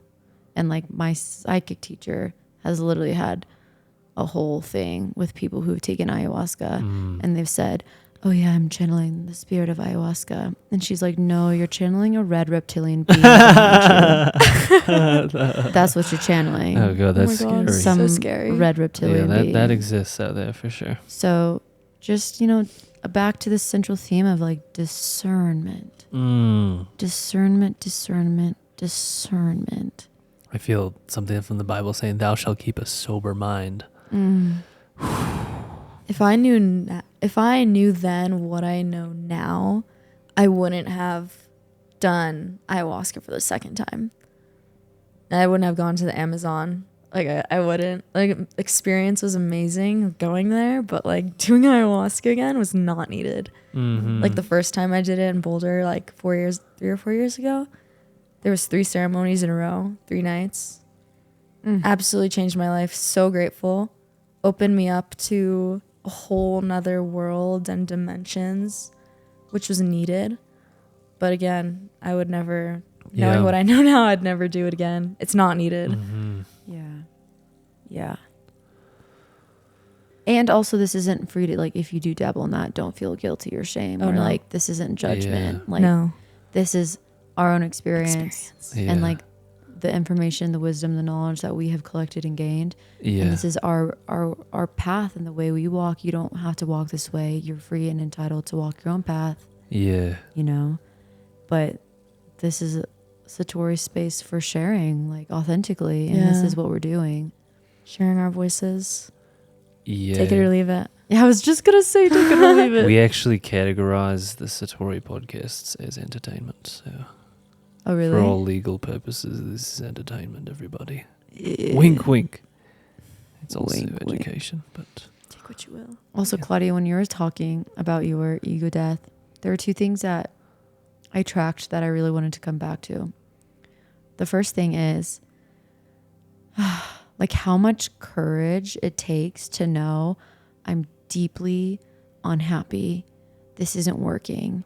yeah. Like, I need to make a change. And how many people don't make that change and just escape and escape and escape and disassociate or even take their life. It takes immense courage to be deeply unsatisfied, deeply unfulfilled, deeply unhappy, and to make steps and actions in a positive way that is self-development oriented or spiritually enlightenment oriented or just healing oriented. Yeah. And that's huge because a lot of people don't get there, unfortunately, which is so sad. And another thing I heard you say was like something with success and like reaching success or like living a life of success. Like you have to do X, Y, and Z to live a life of success. And I remember earlier in the car today how like I got this message as we're just like in full bliss, witnessing The mountains. witnessing God. Oh, that was And I was beautiful. like- B-roll. Literally. B-roll. It was Cut. like success is determined by your capacity to love deeply, not by like what society deems as success. Like that is true. That is godly, holy success. Yeah. It's like, how deep can I love? Yeah. And I just like, that was something that I was just like really called to share. I love that. Amen. Thank Not you about for, the bank account. Yeah. Thank you for reflecting that. I never like see it through the lens of courage for myself. Mm-hmm. Like objectively, I get that it takes courage, but I appreciate that reflection. And I've had like several like suicidal thoughts in the past, and I just got to a point where I was like, I literally don't know what else to do. This is like my last resort because I'm just in so much deep suffering and like internalized pain, and I don't know what to do. So this isn't my reality. It's been coming up, and I'm going to try this because I feel like I've tried everything and I don't know what to do. So yeah, courage. I was scared as shit, but like knew I needed to take a red pill of some sort, and that was just it for me in the moment. So 1 Corinthians 16:13, stand firm in the faith, be courageous, be strong. Oh, I love that. So good. I went to a church camp where like the entire thing was built around that verse. Oh, beautiful. Like the entire. So it's Wow. like, and I just saw it the other day in my Bible app and I was like, whoa. And it just came to mind of like standing, forking. I like to use the term like iron. Like standing, I was like iron, Yeah. firm, and being courageous and being strong. Like this path is not easy, y'all. No. Like literally every government, every society, every like mainstream thing goes against this path of purity and of holiness and living a Christ conscious life. And it's not for the weak of heart, but it No. forges you into a warrior of love. Mm-hmm. Diamonds are built, or diamonds are made under pressure. Exactly. Mm-hmm. Exactly. This just came through. I was just thinking about my journey with ayahuasca for the first time. I was so scared, but my soul, I feel, guided me there, because that was my first subjective experience of feeling God and like bliss and almost like enlightenment, just feeling it within myself. And it was just like a subjective experience of feeling that I am a part of the whole and I'm not separate. Mm-hmm. And that's like what gave me the connection to self, capital S, Yeah. not the lowercase ego, lowercase s self ego. So, yeah, I that's just so wanted to say that. profound. When did you realize you were part of the whole? It was my first time taking mushrooms. Really? Yeah, 2.2 grams did it. For some reason, the Lord was like, and thou shall be blessed with oneness. And I went into it. I was like, whoa. It was so, it's ineffable. The words that you can't really describe it, because and so ineffable is almost the best word, which just means indescribable. But to describe it, I would say that you go into an infinite state in which you're beyond time and space, because the O Lord is omnipresent. And omnipresent means you're at all places at all times. So when you get into the enlightened state of like 600 plus on the Hawkins scale of consciousness, the first most crazy thing is to feel like you are everything, everywhere, all the time. All at once. That blew my fucking mind. I remember just being in it like, oh, what the fuck? And at the same time, you're feeling such like peace and love, because everything you look at and everything you see is God, and it's radiating out of everything. And I remember there was a point in this experience where I was looking up at the roof of El Sitio. It's this like hotel, you know what it is. Oh, you've been to El Sitio, right? Yeah, of course. And I'm seeing the roof, and it's God looking at me, and I'm bawling my eyes out. But I'm not sobbing, like crying. It's just pouring down my face as I'm like, and I'm the only one on the dance floor, and I'm laying down on the dance floor, and Ohad was playing. It was really beautiful. I laid there for maybe 3 hours straight.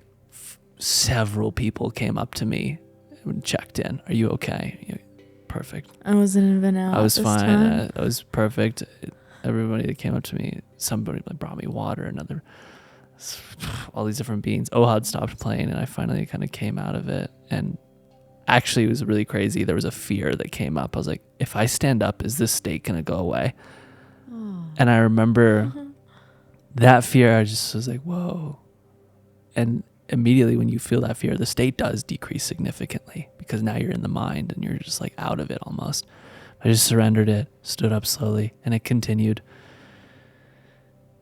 And it's just beyond time. Everything is God, and it's the most incredible state. Being in that state for me was the first moment of what Claudia described, of feeling the capital S self, the uppercase S self, reverentially capitalized, where you are God, and it's the kingdom of heaven within that you fully realize and feel anything. Anybody that gets to have that experience is radically transformed for the rest of their life. And actually in Zen Buddhism, the word is kensho, which is a glimpse of Satori. And so that's what that experience was for me. And I would use that word to describe Claudia's experience as well.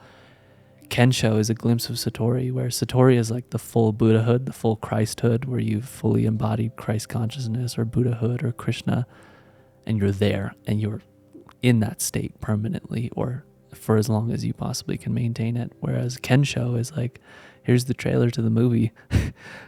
And like, wow, I feel so blessed to have had a trailer to the movie. And for anybody also like I thought, I was like, okay, there's no way that's mushrooms. I remember going home crying, looking at like the shampoo bottle, seeing God, and I was just like, this is fucking insane. So I sent a voice message to Matt, who was holy company for me at that time, and he's really good at calibrating things. I'm still in the state. I'm looking at like the shampoo bottle, like, Matt, I don't know what the fuck's going on, man. Like, I did take some mushrooms, like, but this is not mushrooms. I know it. This feels like the presence of God and a very high level of consciousness, and I just wanted you to check it out and see what it is. And he ran some calibrations, and he said that I peaked at like 695, which is very high on the scale of consciousness. It's very far also from Christ consciousness, because it was like 300 plus points difference there. But yeah, that state was the first experience. I've never had that state come back. I've had maybe subtle, very brief glimpses of it that came periodically after the next month or two, but I'm very aware that I'm far from that parallel to the Hawkins scale of consciousness right now in this now moment. Like, I know I'm somewhere in the 500s based on how I subjectively feel, but I am not in the 600s enlightened like it is. Once you're there, it's just so obvious. Like it's just like, wow. And that's what Satori school, that's why I made Satori school. It was that experience that I was just like, this is what it's all about. Why the fuck am I doing business? This makes no sense. There's no higher purpose than to realize divinity fully. There's no higher purpose. That's it. That's why Christ gave his life for everybody. He wanted to just, this is it. Like, it's not about the human experience thing. It's about eternal life. Yeah, realizing the Father and connecting with the Father that we all are. And so that was the holiest moment of this incarnation, and I love how it happened on a mushroom journey. It's like, wow. Yeah. Dang. Yeah. I'm letting that settle. Yeah, that was so beautiful. The shampoo bottle, it's just, I can still see it radiating God out of it. I'm just like, oh my God. Literally. Oh my God. It was really funny. Matt, in his calibration, responded to me, said, this was a karmically earned preview. And I thought that was so beautiful. Matt as in... So Matt Gallant, the guy who's the founder of Bioptimizers. Oh, okay. He actually met Hawkins and does a lot of calibrations. In his calibrations, he muscle tested if this was like a karmically earned thing. He was just trying to figure out like why it came up. But it was a karmically earned trailer preview. So cool. What? So I feel like I'm doing the work to be able to get there and sustain that. That's the ultimate goal for me. It's like the one thing. When I was telling you about that contract that I made a year ago, that was it. It was like I fully committed. I just want to realize the self, realize the Father, be with Supreme Being. It's the only thing. And by being that, we raise the consciousness of mankind, because you're like a magnetic field that ripples through the human consciousness. And if there is a Christ on planet Earth who calibrates at 1,000, like it's just, it's so impactful. It's the most impactful thing. So It's the greatest. It's the greatest act of service. Being of service. So yeah, And that's why we're all here talking on this podcast, because we all share that same vision. all share that fully. I feel that. Yeah. Like, the work is not for us, it's for God. It's for God fully. Can I share something with Yeah, you? I think I told you all 100%. this. So I'm into like numerology, y'all know, like Right. I'm into the things. I love you sometimes.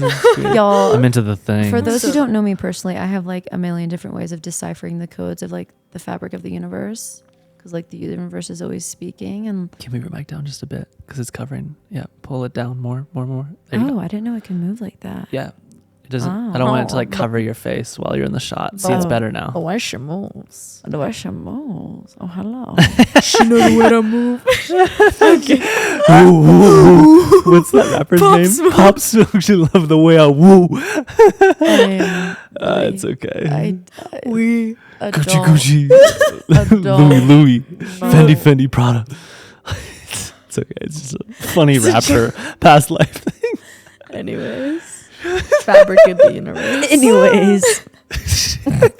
Yeah, I'm constantly trying to like, I'm in communication with like spirit 24/7 because I feel believe everything is like, there's a message, there's a sign, and there's also certain ways that I like seek messaging. And so spirit, universe, your guides, your healing masters, your angels are gonna do their work on the spiritual side to like reinforce those ways, so you have a constant language that you can speak. And mine is also through numerology, one of them. And so one day earlier this year, I just also, little preface, I know I've said to y'all and I've said to many others, like I'm just here to be a vessel. I'm just here to be a vessel through which the word of God can be shared, through which love can be shared, through which medicine and art and music and healing can be shared. Like I am just the conduit for it. Like it is not mine. I do not claim it. It can have my name by it, but like it is all higher being, higher supreme.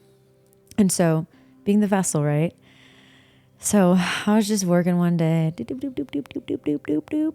And then I just got this message. It was like, look up your birthday in the Bible. Wow.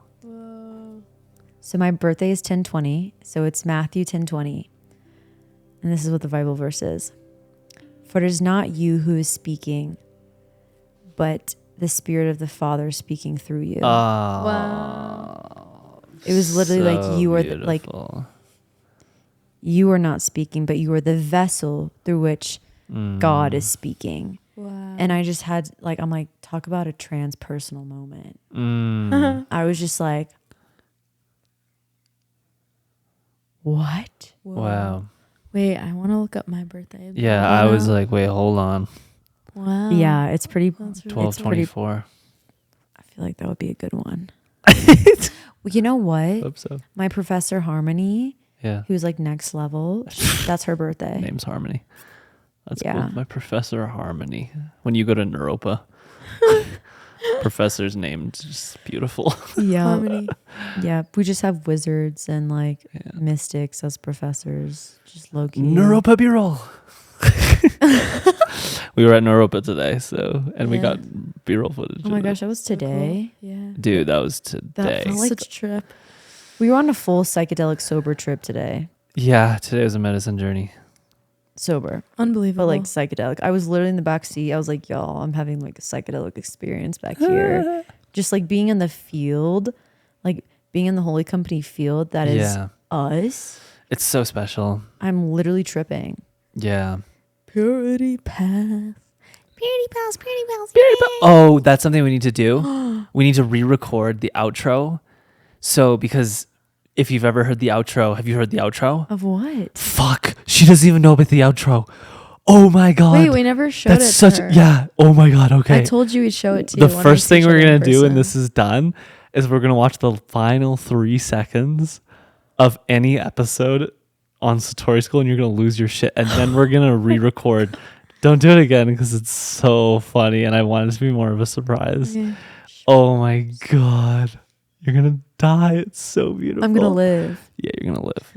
Okay, I need to go pee. I'll BRB, and then I want to play you guys a song. I really need a pee too. Okay, pee break. Pee break. I usually have a break thing that we can put on for people. Let's see.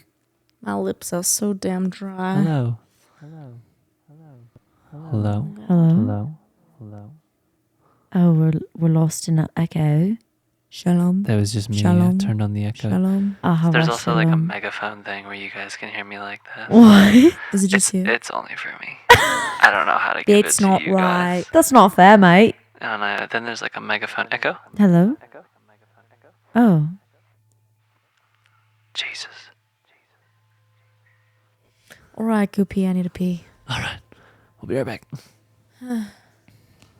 You can come. So is this paused in the actual recording? It's still rolling, but we'll probably do a little cut. But we don't pause it. Oh. But if you guys end up dropping in, then we won't cut it. You know, it's kind of contextual. Yeah, we could have our We can have a little side quest. little side show. Oh. There's so much to be said between us two. Pure Mia. Pia Mia.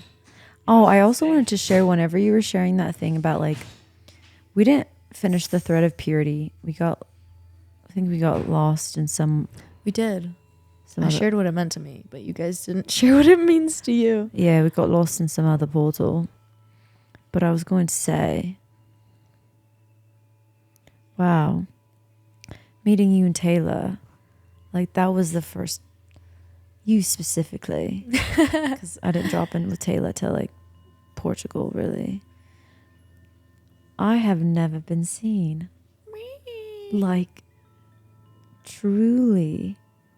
And it's so interesting because growing up, I was always like, oh, best friend, like want a best friend. But somehow somehow there was always some form of betrayal, you know? Sisterhood wounds. Sisterhood wounds. And you, just like our first time meeting at Envision, just like becoming creatures.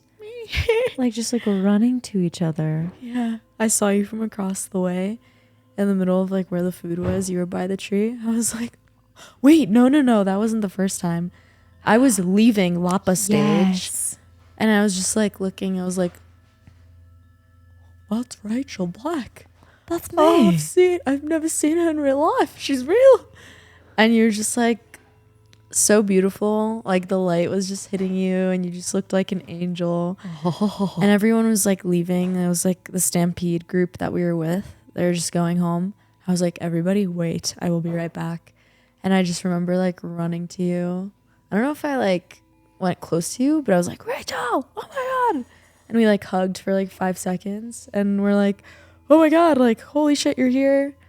Whoa, we need to meet, we need to figure this out and like connect. And then the next day we just saw each other.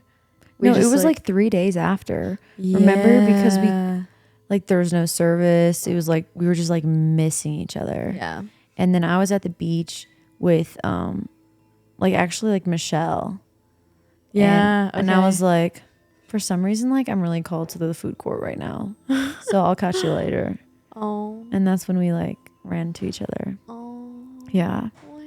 But like, yeah, I think you were the first. I've had sisters who had seen me to the degree that which they could see, you know, they had seen themselves to a degree that they could see me.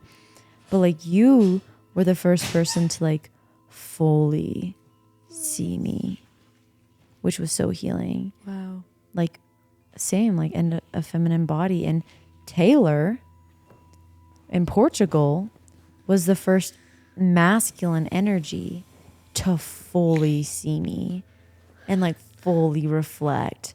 And I was just like, what is That was so beautiful. happening? What is happening? Because that's like, you know, that's what you want from your partners or from your family or from like, who knows Your what? friends. Your friends.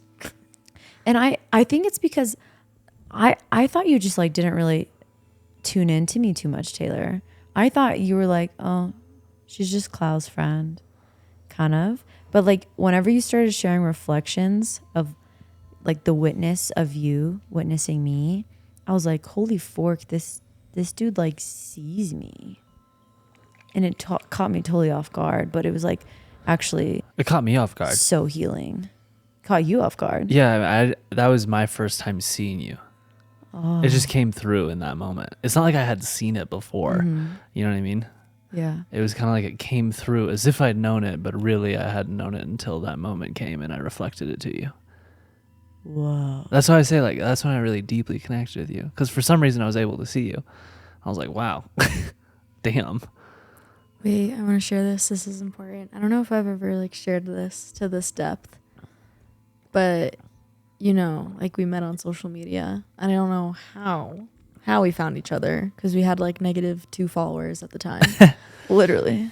and I was still in high school. I think I was still, like in my senior Whoa, year. you guys connected that young? Yeah. That early? Like long ago. Yeah, like long ago. Whoa. Anyways, long ago. I saw you come up on my feed. I saw that you were in Costa Rica, and I was like, fuck yeah, she's doing it. And I was like, wow, this is so amazing. And I don't know, I just felt such a strong resonance, and I was like, I need to reach out. And I don't know if it was me or you that reached out, but I think it was me, because I was like, whoa, I'm going to Envision Costa Rica. Like, I don't know if you're going to go, but if you're there, like, it'd be super cool to meet. And the day that I sent that message, I remember, babe, we were hanging out with Emma, Katie, and someone else. Shannon. No. This was before. Like Okay, right got before. it. Anyways, we were hanging out with that group. And I remember like just going on my phone for some reason. I went on Instagram and I saw that Ray like messaged me back, and it was this voice note. And I was like, I don't know why I was being so like awkward and secretive about it. But like I went outside and I was just feeling like such a deep connection. And like a knowing of like, I don't know, like I'm going to meet this girl. And I don't know, there was like a premonition of something big that was going to happen. But I had no idea at the time. And I just remember feeling so much love sending this voice message. And Whoa. I don't know. It was like I knew, but I had no idea.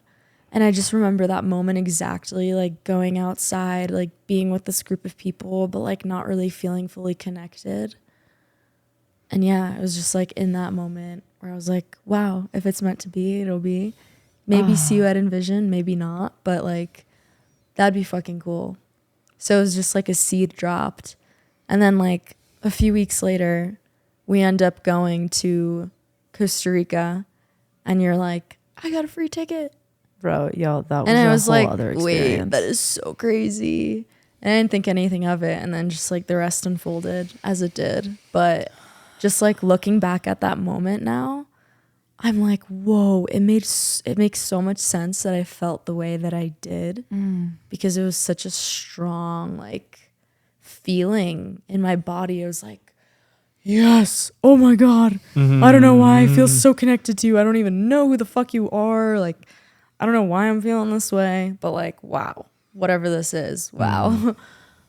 Oh my god. And I feel like I couldn't share that with everyone around me. Someone was Well, like, no. why'd you go outside for that long? I was like, oh, I was just answering like a text. I was being like weird about it. It was like Whoa. suppression. There was a deep like level of- attachment things with Emma going on at that time, and I Yeah. think that was in the field. Totally If that. another sister came into your life, that was like a threat. Yeah, I think that was in the field, It along with was. other things. that's true. I think forgot I about that. destabilized some things. Oh, absolutely. Oh my God. And I remember like You caused a ruckus when you came in and Envision. It was the best and the worst.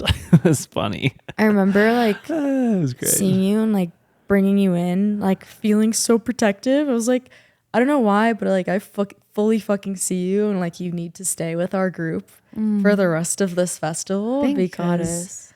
whoa. And I just remember the first time like bringing you in, Emma and Taylor just like I was not did I was not for it. I was just like, Yeah, I they're like, can't. who is Another this random being, girl? like, oh my Like- God. I was being such a bitch. I know. You and Emma were both just I think like I was reject. just waving I was on Emma's wave, and we I were was just like- like, man, what? It's like y'all don't see, but I do. I was so immature at that time. But yeah, Yeah. that was a beautiful moment in Yeah. time. I could not get a read on you, Taylor. Taylor's so different then too, like relative to now. I mean, later we were able to connect and Yeah. drop in, and it was all good. But in the initial first impression, when I saw you at Envision, I was just like, wait, why is there like another Claudia walking up? What's going on? How is there just social media? They met on social media. Oh my God, what is going on? How is that even possible? We looked so alike. We were like wearing I- similar shit, and like Oh our my hair was the gosh. same, unintentionally. Taylor called me Claudia a couple times. Yeah, no, I did a couple times. Yeah, Dude, Yeah. if we could like pull up pictures on this podcast we from can. that time, Yeah, we can totally. we Right totally here. should. Mm-hmm. Boom, boom, boom. Insane, Yeah. life changing. That was some next level. Thank God, Envision. That was some, yeah. And then who knows if we'll go back. Yeah, probably not. Maybe to host something. Yeah, to host, I'd go back. Yeah, I would I go wouldn't back go to to that and host, be like a event. participant. to host and play, but not to like partake. Whoa. I want to play a song. Let's all tune into this. It's called Strings of Soul. I need to pee. Okay, go pee. Yeah, go pee. Also, Ray, I was the sickest I'd ever been in my entire life. I remember. And I was maybe 137 pounds. I don't know. Dude, Like that's almost like what I am 130, now. 133, I think, actually. Yeah, I remember Claudia being I had like, -2 energy to connect with a new being. being overwhelmed. I know. I did not help. I was not a helpful being. Babe, you can, okay. Or you can do that. She's crawling, mate. Are we getting us on camera? Yeah, it's on the wide angle. All right. Babe, can you check your phone real quick and see if it's still recording? Just don't touch it because it might stop. Still going? Yep. Died? All right. Fork. We lost the wide angle. Rats. That's all good. But yeah, -2 ability to connect at that time. I'm so aware of that now. Like when I meet somebody, I really do my best to just be fully present because you just never know. And so if you have the opportunity to be present with them and really connect them, even if it's only for 2 minutes, may it be so that you give that opportunity to its fullest potential by being fully present with them. And not just negating them because you're tired or feeling like, rah, like, you know. Dude, what I do now is I'll do this like breath has been so special for me to like clear and like drop into a state. I'll do like kind of like a co-regulation. Resets the nervous system. It clears. A co-regulation mechanism for them to like breathe with me, drop into the heart and just like stare into the soul. Yeah. Stare into the eyes. Yeah, you're really good at that. Therapy things. Therapy things. Can you pass me the popcorn? It's by your feet. Yeah. Oh, yeah. Oh, that one. Yeah. Oh, that one. Okay, I'm so stoked to share this song with you. It's so beautiful. There's this incredible platform we get our music from, and we have the rights to it. We pay for the rights to the music. And there's this artist from Israel. I forget his name, but it's such beautiful medicine music. And it's called Strings of Soul, and you'll feel it when you hear it. It's just like, wow. I'm so stoked that we can just share this on a podcast and like legal. It's all legal. Like, praise the Lord. We're not going to get Praise copyright Jah. banned. By the way, that's kind of weird. There's a lot in this house. That's kind of weird. I don't know if I'm a fan. Can't say. I know. Come back, babe. I feel like the puppies need love. I know. We give them. We've been on a journey today. Yeah, we've been on a journey. That's all right. How deep are we into this journey, mate? 2 hours and 14 minutes.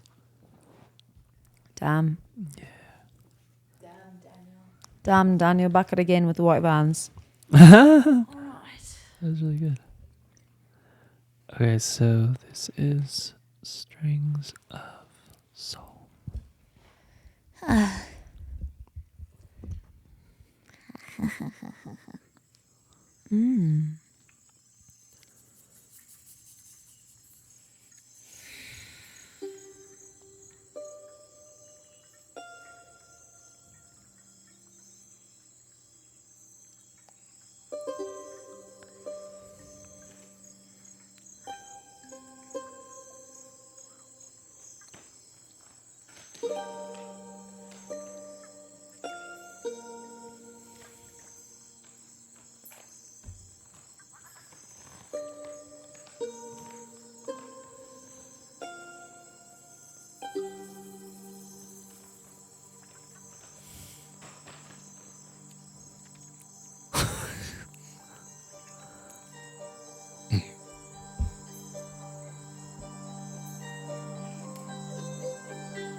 That's Strings of Soul.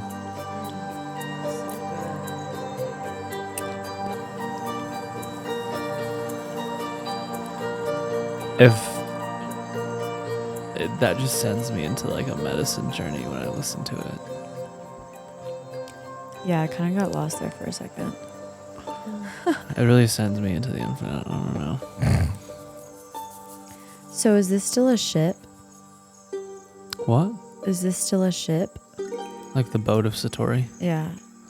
I don't know. In the beginning, I kind of thought, I was like, what is the Noah's Ark of like truth? And it was this whole thing, but I think it was a bit far gone. Yeah. It can be that. Like, it totally is, in the sense that we're raising the ocean of consciousness, right? Like, Metaphor. and I feel like it is the ark of truth in which we're trying to deliver to mankind the truth of all that is. But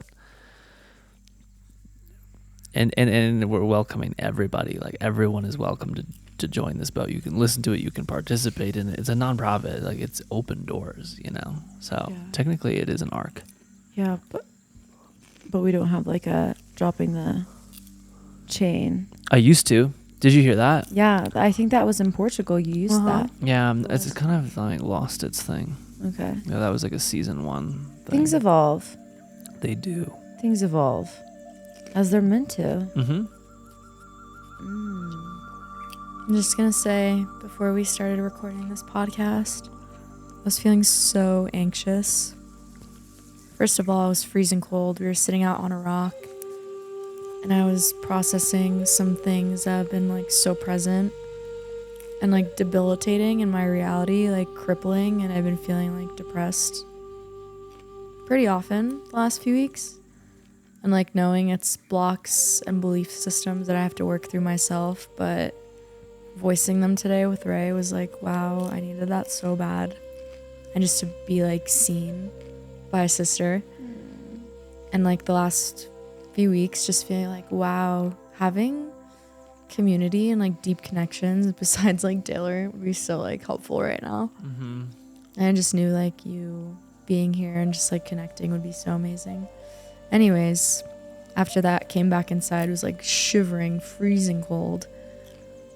Went upstairs, saw Taylor, immediately just like broke down. Poured a river on my chest. I poured a river on his chest. Was just like shaking and was like, fuck, I don't know if I can do this podcast. But yeah, easing into it felt so good, and just like knowing you guys hold such a safe space feels so good. And I feel like the intentions of this podcast that we set in the beginning have truly like manifested. Aw. So I'm just really grateful for that. And I'm really grateful for both of you.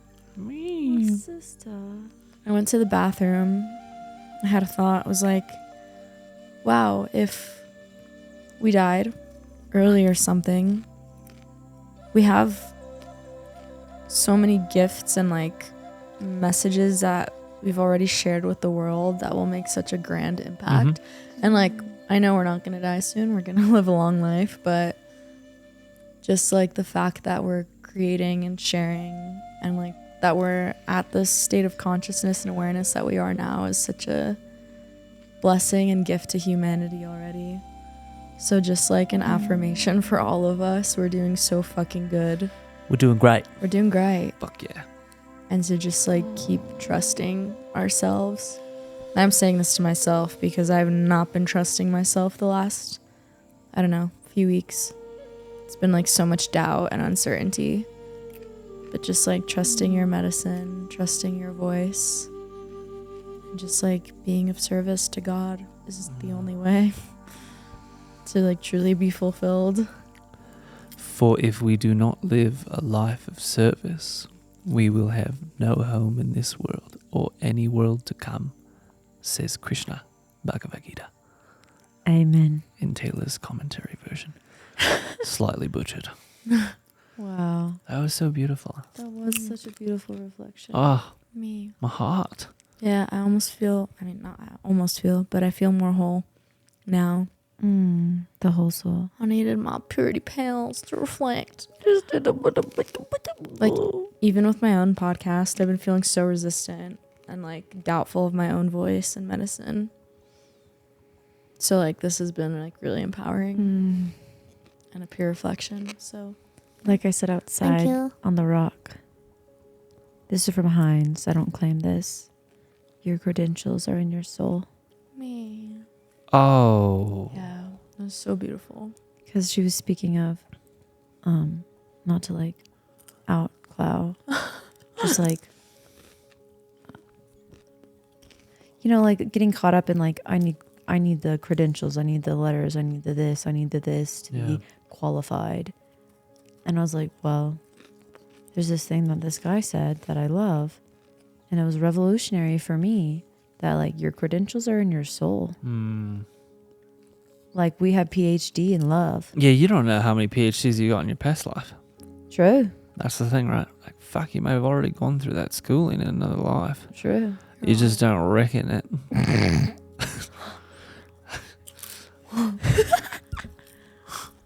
Fox. Fox.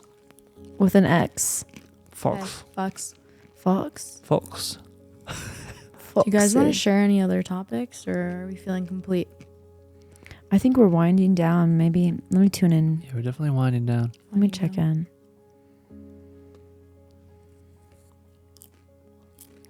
Yeah, it just comes up so strong for me. Just love. You know, maybe we can have some words about love. And for me, I think that's been my biggest medicine.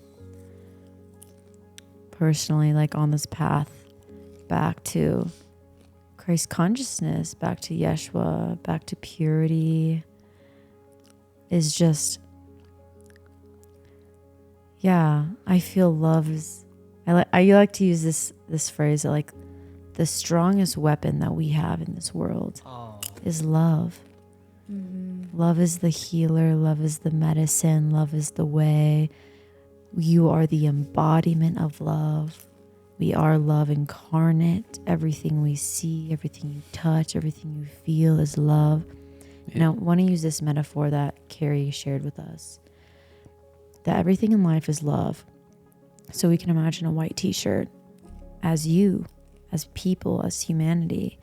And sometimes when you go through life, that t-shirt will pick up a little dirt, get a little stain, get a little ketchup on it, get a little olive oil on it. I know I've been there. Oof.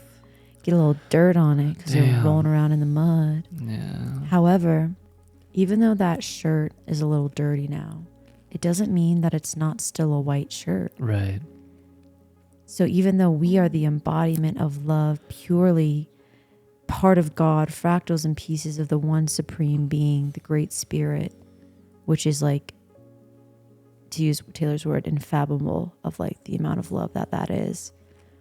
Even though we go through life and we get a little dirty, it doesn't mean we're not loved. We just have forgotten, or we've gotten a little too lost muddy from our path, a little too muddy. Sidetracked. And this is like to include the most terrible people on earth that you can think of. Yeah, absolutely. They are still love. Adolf Hitler still got that white shirt on. Yeah. He just forgot. It's just it was a really dirty shirt. A really dirty shirt, mate. Fucking filthy. Really dirty shirt. Savage. Even them though, right? Love to Hitler. And so it's like, what is the opposite of love? Fear, separation. judgment, right? Even the people who are participating in the atrocities of the world and the war right now, they are still love. We all got white shirts on. You know, and us hating and pointing the finger and the separation, that is fueling again the higher agenda. And if we can just remember that everyone, everything is the embodiment of love, and you especially, you hold that revolutionizes the world. And it's just like, love is such medicine. And it's like in all the songs, right? And like Bob Marley and the reggae culture, Rastafari, like one love. One love Yeah. to the Most High. To the Most High. Yeah, man, we pray to the Most High. No? Yeah, man. Ja roots. We smoke the good and connect with the Lord. That's not what they sound like. And I'm doing my best. and we love love. We love love. Wow. So Bruce Lipton, podcast on Know Thyself. He said, OG. he was talking about the war and how he was doing a conference That story was crazy. with in Israel with like Palestinians and Israelis, and pretty much like getting down to like programming. And he showed them that the reason they hate each other is because they were programmed as children to hate each other. And that like made the whole room realize like, oh my God. Damn. We are love, and like we've been programmed to hate each other. It's not us. Yeah. And it was like Yeah. almost a remembrance. Wow, that, that's like, crazy. I didn't know you did that. It's like, wow, we can, Bless his soul. if we just shift now and like teach our children how to love each other, Right. that's like what changes the world. Opposed to sharing with them some religious text written hundreds, if not thousands of years ago about something that our great ancestor did on the other side and still hold vengeance against them for it. Yeah. Woo! The Yeah. trauma runs deep in the bloodline around the world in does. different places. But do you know what transmutes that? Lerv. I loved your share, by the way. Thank you. I feel like Yeah, it was you're really a beautiful. very deep embodiment of love itself. Mm-hmm. You're just a loving, lovable, I just try. lovumptuous being. You know, it's so Yeah. wild. I recently, this year specifically, I've been getting so many reflections. Like so many people who are seeing me. It started with y'all, but like on a soul level, especially like living in Sedona now, I'm getting so many reflections from people. And it's almost like part of me is like, is that true though? Like that's what I strive to be, but like, am I? Are people really seeing that? It's kind of a trip. Like, have y'all experienced that? Yeah. I'm like, okay, like, it's almost like, am I even worthy to receive this compliment or this reflection? Like this one lady, I was talking to her, went really deep, talked about Jesus, all the things. And she was literally like, you being here is healing the people of this city. And I was like, am I even allowed to receive that? 100%.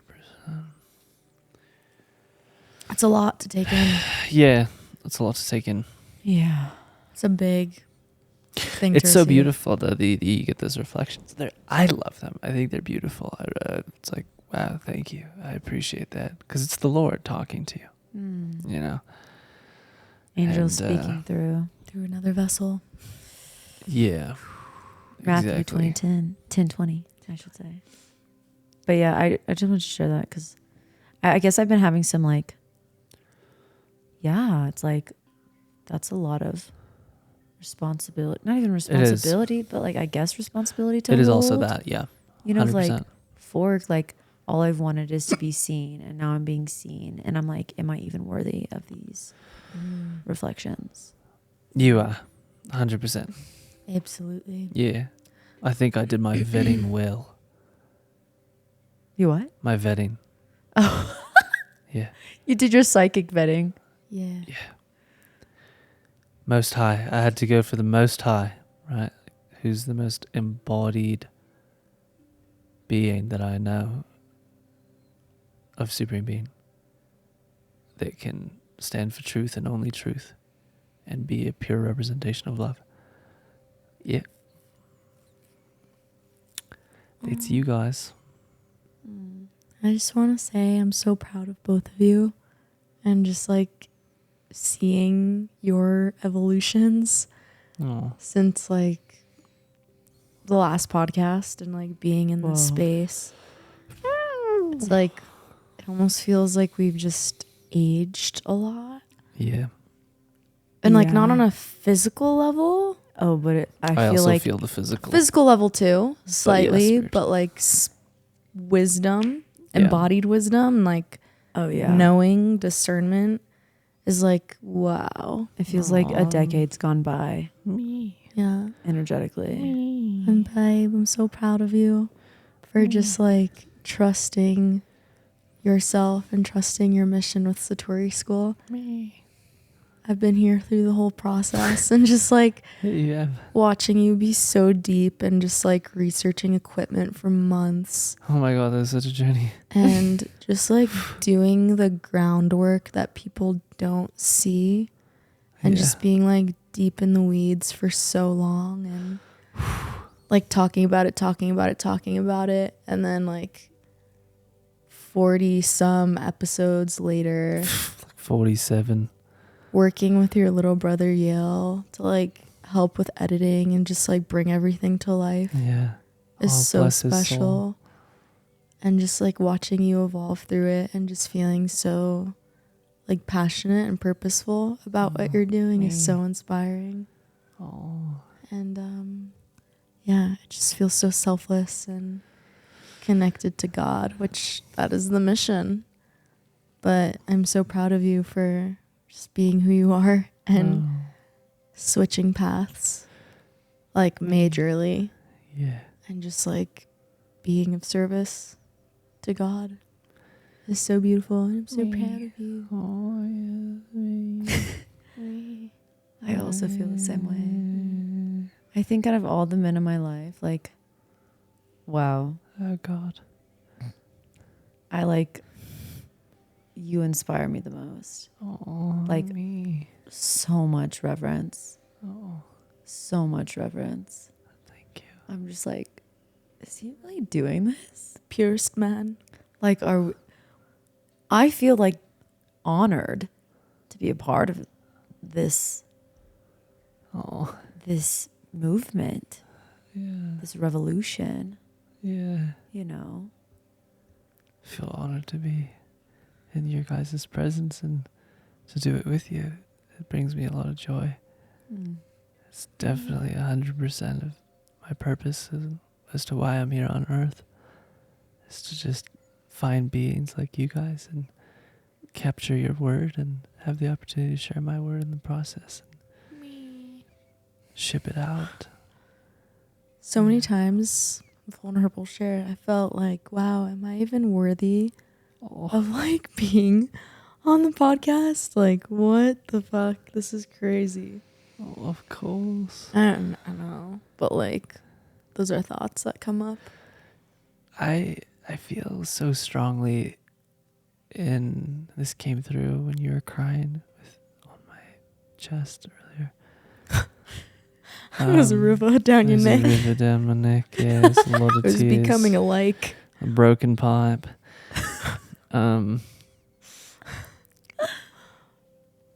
I am so stoked for your evolution.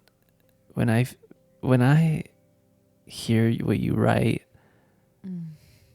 I've cried. You've seen me cry in front of you, and it blows my mind what has come through your vessel and what you've written. It's like, wow, I cannot believe it. And it's really special because I know that I've gotten the trailer to your movie, and I feel like I just know the movie so well because the trailer is one of those trailers that kind of gives it all away, you know. It's such a clear trailer, and you know what I'm getting at with this is that your connection to divinity is so strong, and for me it's most clear in your writing. I'm like in awe as to what you've written, and I am a huge advocate and a supporter that you publish so much of what you've written, and I want to help you do that because I've cried reading it, and I know that a lot of beings would be of such reverence and appreciation for being able to receive it. And I feel and I know that it hasn't been shown with the world yet. It hasn't been shown to the world yet, really. Like, I think you do an incredible job of showcasing the written word through your Instagram posts, and I highly revere the amount that you share. It's really special. Everybody should go follow. If you're listening, she's amazing at writing. But wow, I can't wait for you to have a book one day and for me to read it, because I just want to like be able to tune into your essence and feel what comes through you, because it's such a unique expression of divinity that I've just never felt with anybody before. And sometimes when I hear it, I'm crying because it's so, oh my God, where is this coming from, you know? Yeah. My heart. Yeah. She's the channel. Yeah. And you. I'm so proud of you, my little bean. Oh. Just like the wisdom you hold and the love you embody, just the journey you're on is so freaking beautiful. Yeah. And I'm so honored to be your bestie. Yeah. Like, truly, you're my Me number too. one. You're my number one. And I'm honored to know you and just share time, presence, and space together, because you inspire me so much, and you're truly the safest human and just the most incredible human ever. And I know you're just on the journey of creating a freaking revolution with the path that you're taking. And I cannot wait to see what comes of it and to be a part of it and to collaborate and co-create whatever the heck that's going to be. It's going to be a lot. Only spirit knows. Only spirit knows. But me, you've evolved into a sage, truly, relative to when I first met you. And it's so beautiful to just see you grow from a sprout to a unique, beautiful flower. I literally had sprout in my head. So Thank yeah, you. I love you so much. I love you. We're just in a puddle of love. I can't believe this is gonna be over tomorrow. Like, when we wake up, you're gonna be gone. It's gonna be And then, super like, sad. when the heck are we gonna see each other again? Oh, I I don't know. even know. I think it just makes these times so much more sacred, though. It does. Of just like, wow, we have this Mhm. window of time where we can just Yeah. fully be in presence and soak it all up. When you were sharing that, like, reflection and just like mirroring and just seeing me, I like, it was so weird. I had this fleeting thought of, I really hope this doesn't like expire.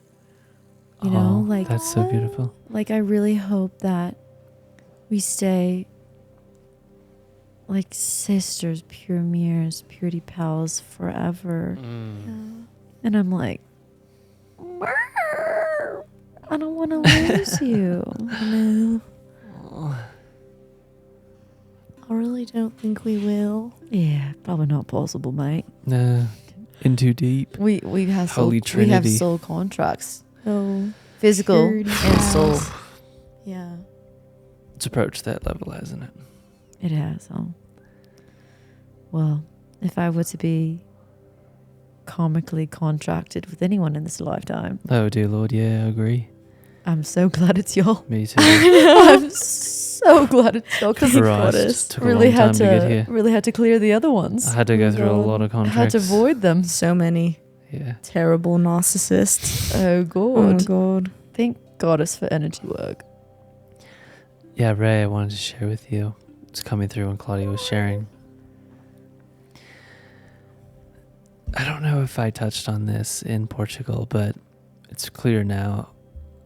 The energy that I feel for you. So in my understanding of different beings in this life, there was Freud. Freud was great. He was brilliant. Unfortunately, he peaked out at 499 on the Hawkins scale of consciousness. But then there was Jung.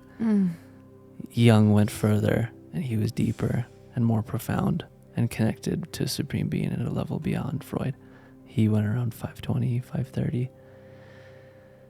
And I feel and see you as such an incredible modern day young like being with such a deep understanding of the psyche and how the human experience works from this psychological and metaphysical understanding.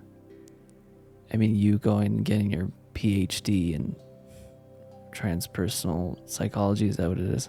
Yeah.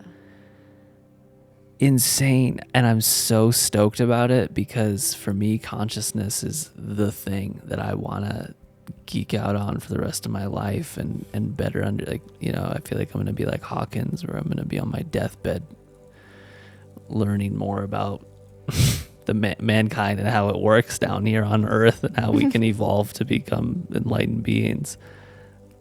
And what I feel coming through you is just so profound. I mean, we haven't even done a podcast, just me and you, about all of the stuff that you've learned in going through your schooling. And I'm so excited for that. I got a glimpse of it in the Yogashala at Portugal with you, where we had just like a brief 3 or 4 minute conversation. It was so beautiful. And I was like, oh my God, I can't wait till we can just drop in one-on-one and have an incredible 2 to 3 hour session talking about the human psyche.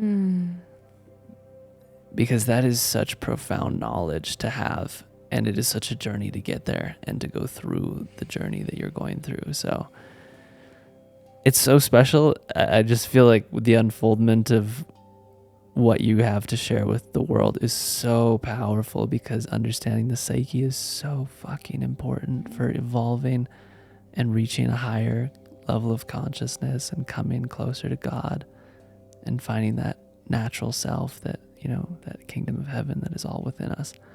And to see your blend is so special, because you have this background of Christianity. I don't know if that's the background, right? Just connection to Jesus and God, so special, so strong. Then you have this whole mystic side with the schooling of Kavanagh that you're going through, and wow, just your intuitive capabilities are going to be incredible. So you have intuitive capabilities, strong connection to Christ.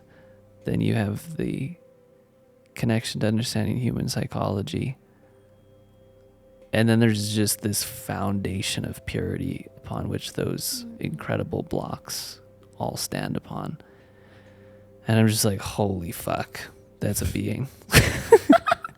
Like that's a flower. Like, it's a big flower. Like, it's like barely opened, and it's already so stunningly beautiful.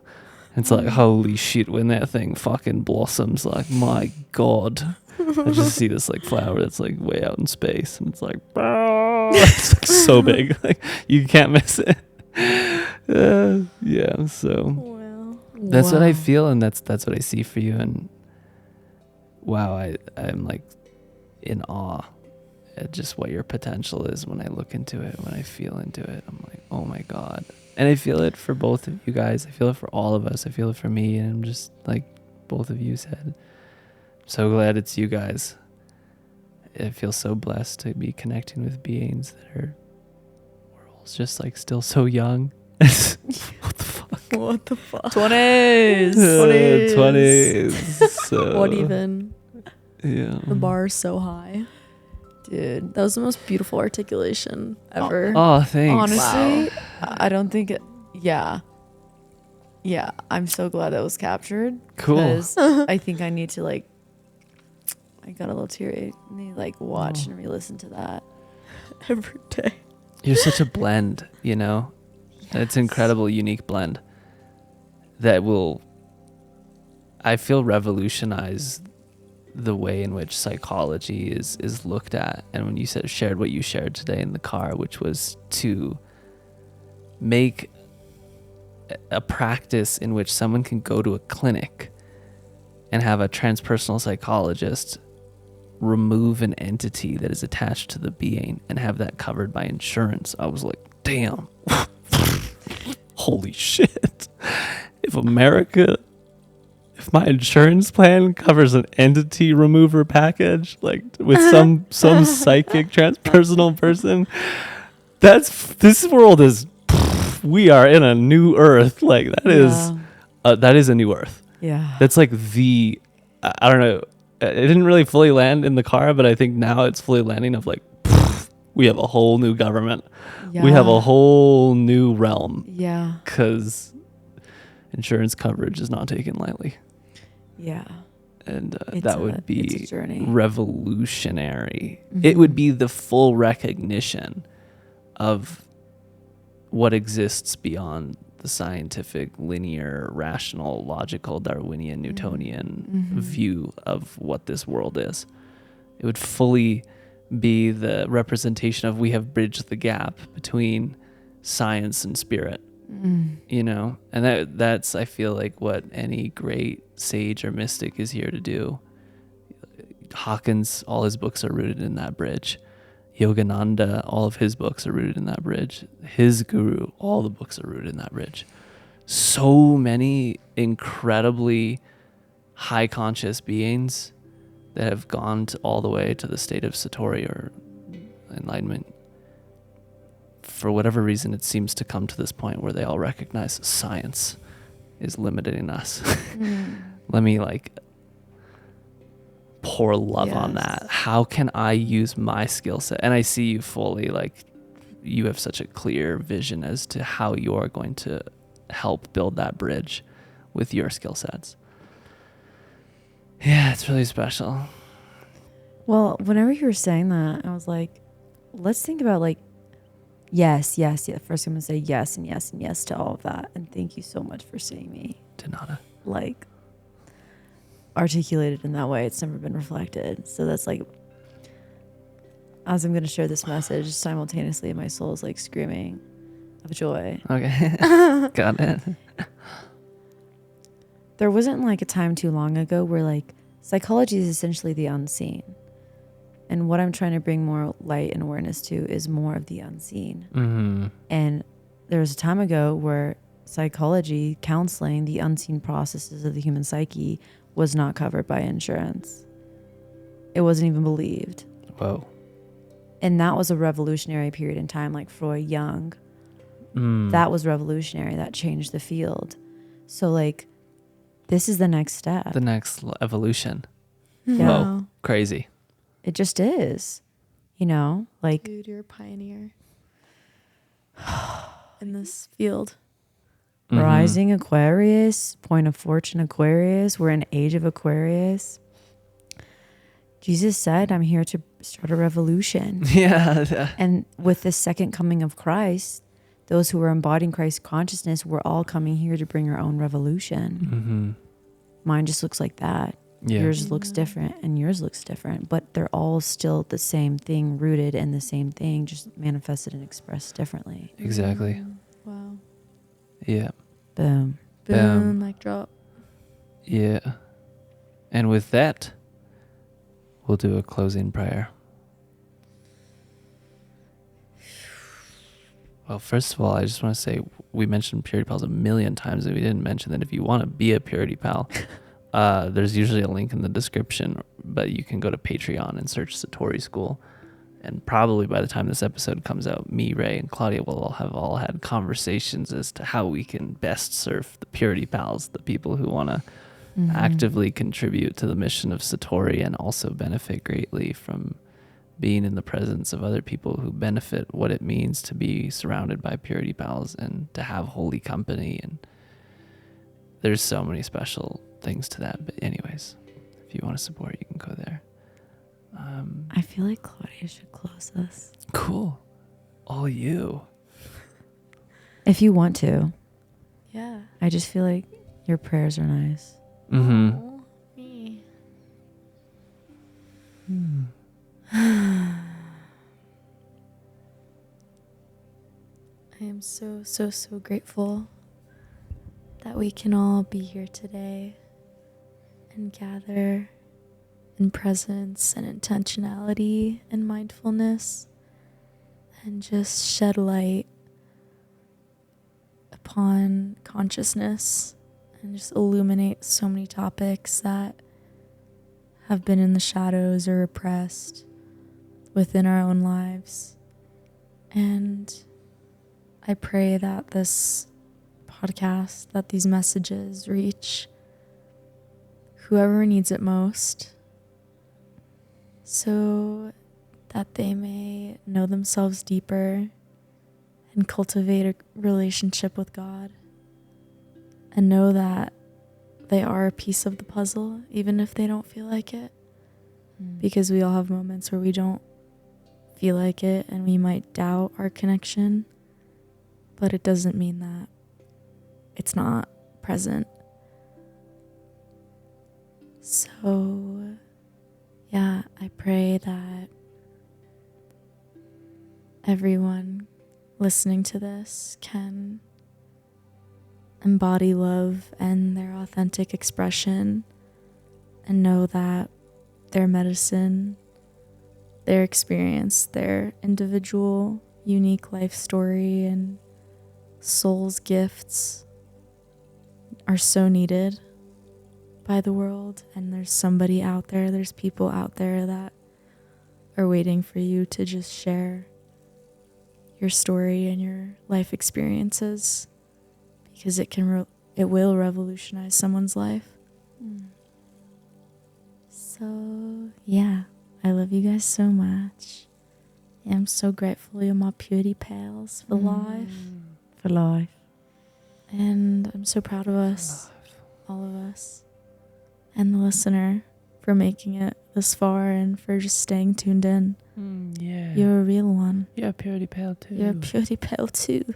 Yeah. Thank you. So yeah, just love and so much freaking gratitude. I love you all. Wow. That's exactly what we needed. Me. Amen, amen, amen. Amen. Aho ashe, namaste. And so it is.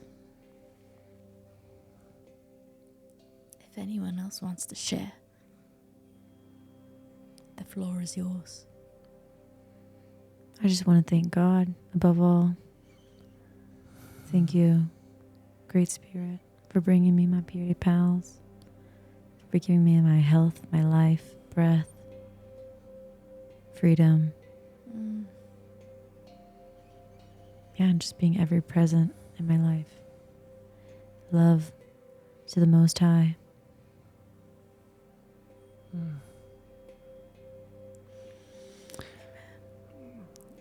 I'll just add that a little prayer. Lord, we give thanks for the opportunity to be a conduit of your peace. And we personally take no credit because we know that we are all one. And instead we give thanks for the opportunity to be a representation of the oneness.